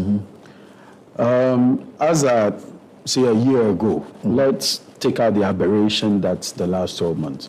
A year ago, the cedi was about 6.95, right? Now, that, by my calculation, is annualized 17% depreciation of the cedi every year for 14 years, right? 17% annualized. In real terms, it goes up and down, but if you annualize it, what we call compounded annual growth rate. So if you had some money and you invested in US dollars in 2007, up to January of last year, your return in cedi terms is 17%. Wow. Average inflation over the period is just under 12%. So that's a real return of over 5%, right? Yes, it is not as good as treasury bills or any of the world somewhere, but you have control over your money. It's in your account. It's yours. There's no haircut or anything. It's yours, right? With a positive return. Wow. Okay. And so, why not? So, so if you have money, right? You've got. I have a friend of mine, Ali Nacha, who I call Ali Alphabet. You have too many degrees, right? So your alphabet can fill 2 or 3 lines after your name. You don't need to go to school again. That's all well and good. But you also don't want to invest in any business, or you want liquidity, right? You prefer. So I would say, if it's possible, buy FX and just keep it. Okay. Wow. This, you were one not to say anything controversial. but I guess you're right, because a lot of people were even doing this. Okay, but we probably have a show to discuss this later on. So somebody said somewhere that I heard that a country's exchange rate or currency value is like its share price. I think you said this to me in the past. Yeah. In the context of what you're saying, you're basically saying that if we don't run our economy well and protect it, our currency's value will go down. And it takes more than moral suasion for people to invest in cedis. It's a rational decision. Yeah. So if you want people to invest in cedis, the cedi has to be strong. Yes. It's not an emotional thing. It's not an emotional thing, because people work really hard for their money, especially in a country like Ghana, right, where there's no free money. People work really hard for their money. So in protecting the value that they've created, it shouldn't be just about, think of the country. What is the country thinking? But let me ask you, do our collective actions not contribute? So for example, if we all speculatively converted our cedis to buy dollars, it would worsen the exchange rate. So you're speaking to someone who thinks that, I think, that, and remember, I'm not just talking about this government, all governments. Yes, of course. We haven't shown enough maturity to manage a currency. So, you know what? More than 50% of our problems will be solved if we ditch the cedi and we just spend US dollars instead. Are you talking about now or in future? No. You're serious? No, well, I'm not a soothsayer. I'm not a prophet, so I can't talk about the future necessarily. Wow. But now, so our history up to now. So if your currency is losing 90% of its value against another currency, right? What does that say? What does that say? Wow. So it is not a trivial matter. It's not about people saying, let's be patriotic. And patriotism on an empty stomach means nothing. Wow. So we either, and intentions are important. If we're all doing our best, that's fine. But if while you are doing your best, those who have even greater responsibility than yourself are creating a rentier state. What's the point? What's the point? Wow. So word to the wise is enough. Within what is permitted by law, you take his advice. What about property? Nothing illegal. Of course not. Of course, what you're saying is is very. Let me just to buttress. Let's say your cousin lives in the U.S., comes down for Christmas, right? And he brought $5,000 to spend and chill. So he needs cedis. You have cedis and you have some 50,000 saved. You say, hey, exchange rate of 10. So I'll use my cedis to pay for let whatever me give you my cedis and take the dollars and let me put it in my bank account. So that's what I mean. Not speculatively going to buy dollars. No, not to say, but when there's an opportunity like that, Wow. Yeah, that's what I mean. You do real estate. Yes. I use the cement figure because I didn't really have a proper measure of the property market. And indeed, our property market is a bit weird. I think in some extent it's overinflated. Some of the properties are too expensive. Some of the amounts of money houses in cantonments are going for don't make sense anywhere. And I feel some of it is because of washing of money and the influence of other countries. But I don't want to go there. So what I'm saying is I don't have the facts to say where the housing market is. But when I looked at 2022 September 2022, I saw cement sales was coming down. So that tells me that construction at least is not going up. So I'm using that as a proxy to say houses may not be doing as well as we think, because anecdotally you can say, oh, I see people building houses at Ghana. But cement sales is a very good proxy for how quickly people are putting up new projects, right? Now, talk to me about real estate and what to think about if you feel your money should go into real estate. I think it's a good area to invest. It's not as lucrative as people generally think. They think you do one project, you double your money. No. If you're able to make, and real estate is generally denominated in dollars in Ghana, or indexed. That's a different problem, right? To discuss. It's indexed. But if you make anything, you do a project which may take maybe 2 years, and you make anything around 20%, you've done very well. So on an annualized basis, all you really made is about 11%, okay, as a developer. Okay, it's possible to do more. I'm talking about average, right? Now, the thing about real estate, the reason it slowed down in terms of construction, because as you said, there was very little credit to begin with. Now there's zero credit. Okay, people used their recurrent income to fund building slowly. Now incomes are threatened. So if you're not too sure of what you're getting tomorrow, what you get today, you hold on to it a bit longer, right? The house can wait. It's not going anywhere, right? So the individuals and mom and pop, small developers here and there, things have slowed down. And also, even if you're a large developer, demand has slowed down as well, a little, okay, in certain segments, and I'll go into that. So you build slower, because it's not like you're not buying as quickly as, or those who are buying are paying in bits and pieces. So things slow down generally. But, you know, and in every industry, there's some illegality happening.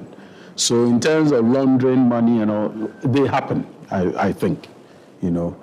But a lot of the development, okay, is just people genuinely who either need a place to live or using it as a store of value.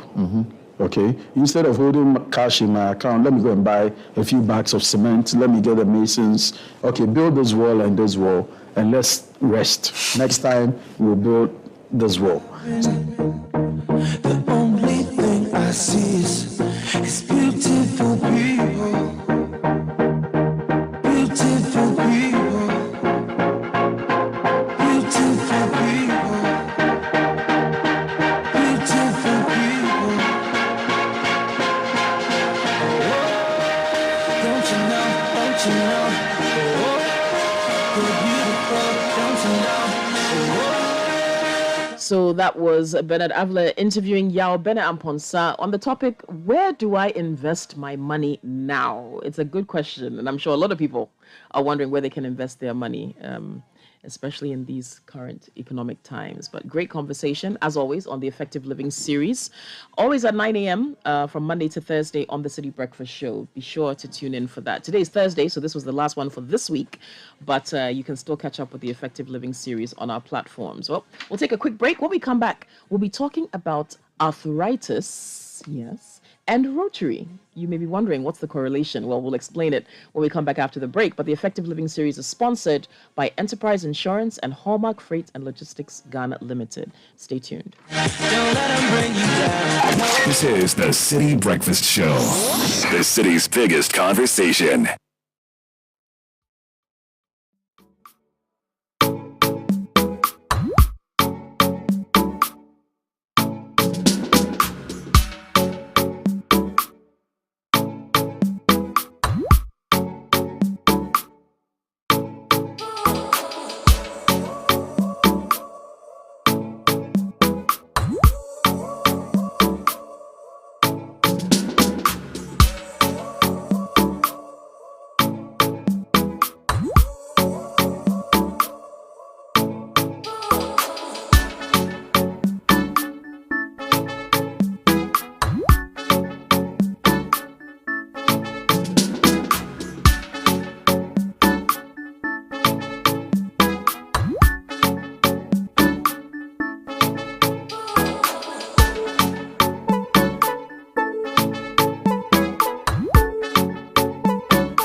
9:50 on the Citi Breakfast Show, and we're going to talk about something related to our health.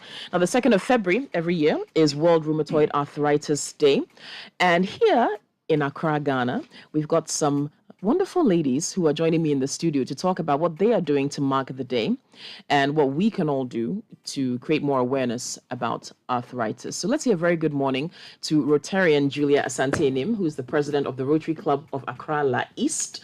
Dr. Mami Boatima Emisa Arthur is a consultant rheumatologist, and Rotarian Shika Tete is the charter president of Accra Spintex Rotary Club. Good morning, good morning, good morning, ladies. Good morning.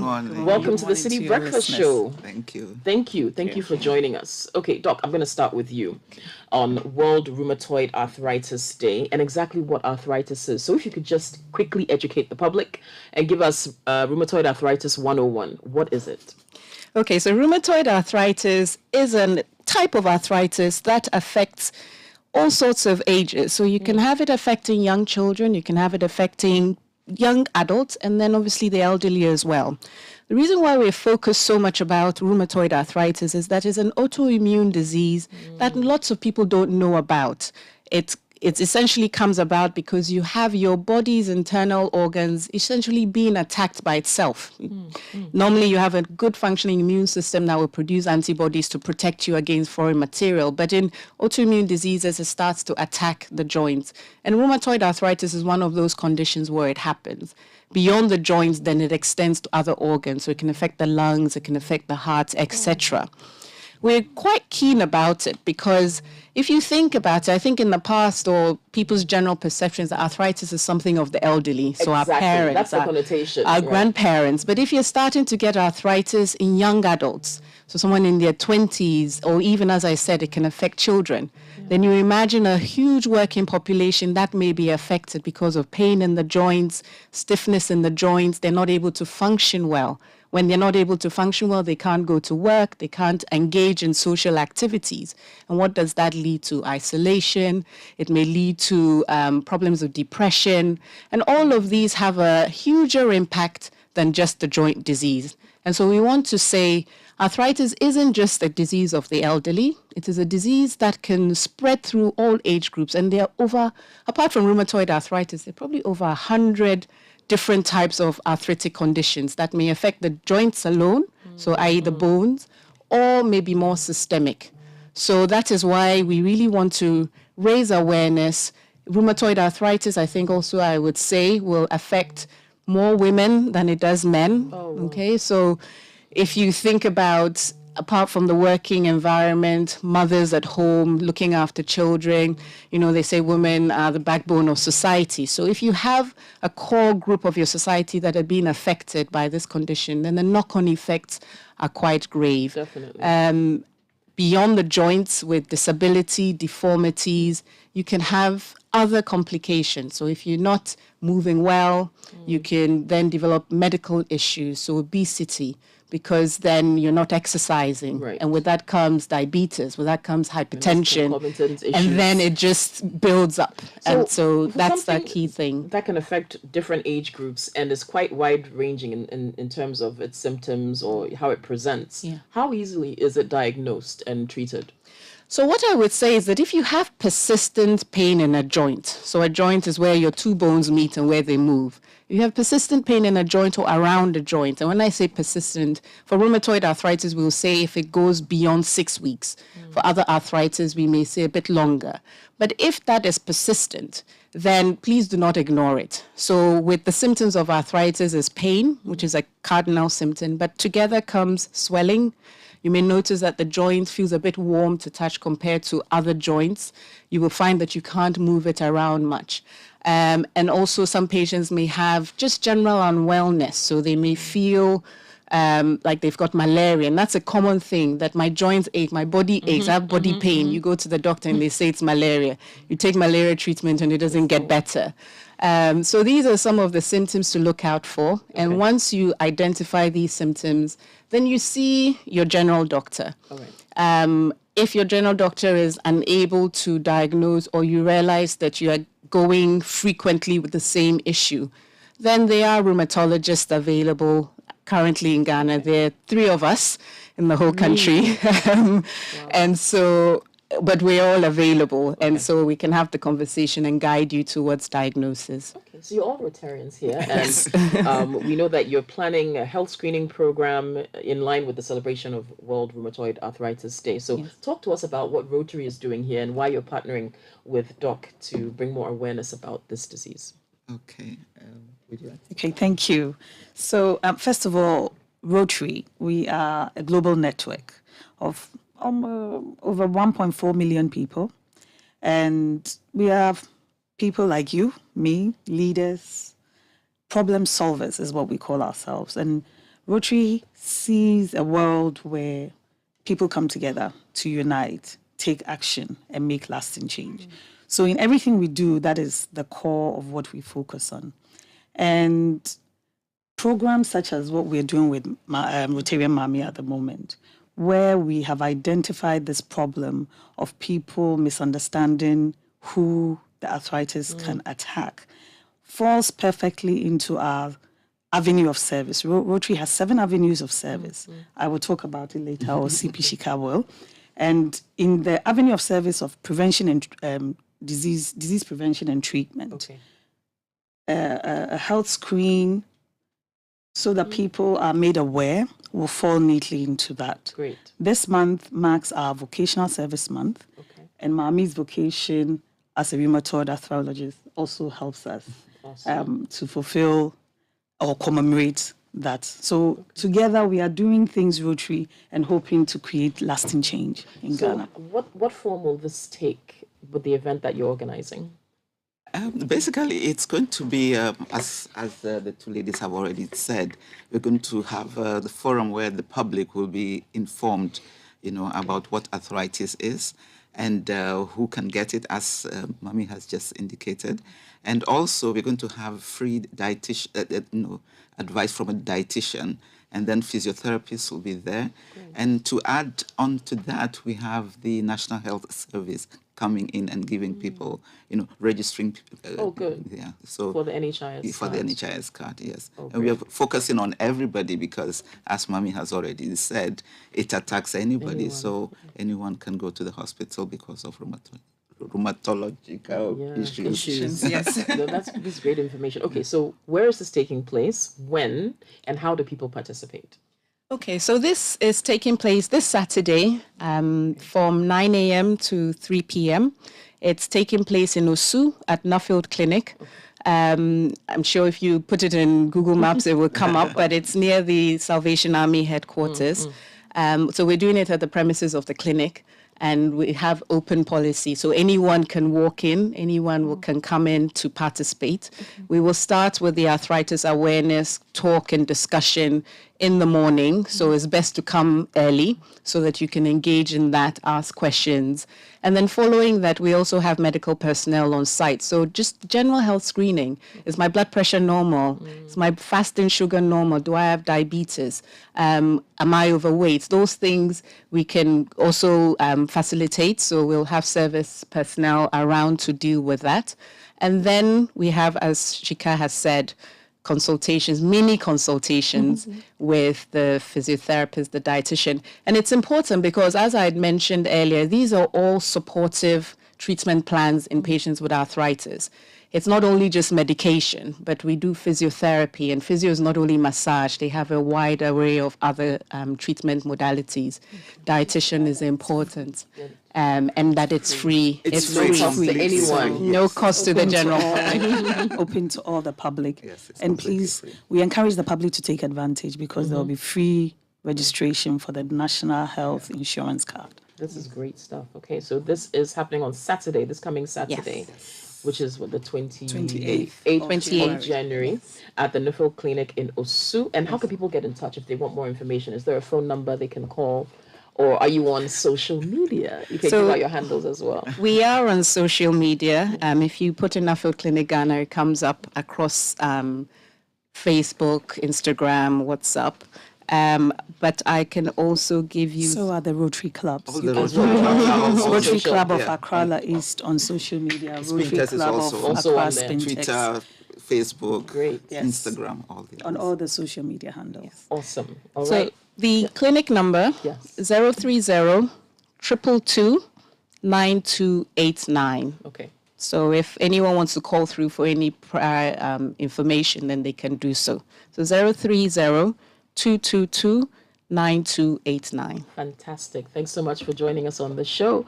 Rotarian Julia Asante-Nim, who's the president of the Rotary Club of Accra La East, Dr. Mami Boatima Emisa Arthur, consultant rheumatologist, and Rotarian Shika Tete, charter president of Accra Spintex Rotary Club. Thank you so much for joining us. All the best on Saturday. Thank you. And we Thank hope you for many having people come us. out. So you're welcome. Thank you for having us. Yes. And it's 10 o'clock, which means it's time for news. And Caleb Kuda is standing by to do the honors today. Hi, Caleb, as if I haven't seen you all morning. Hello, Coffee. But in a different capacity now. Yes. Yes. And I'm sure I can predict what your first story is going to be in the 10 o'clock news bulletin. You'd be right if you said. Does it have something to do with a certain Dr. Forson? Absolutely. I see. So coming up, newly appointed minority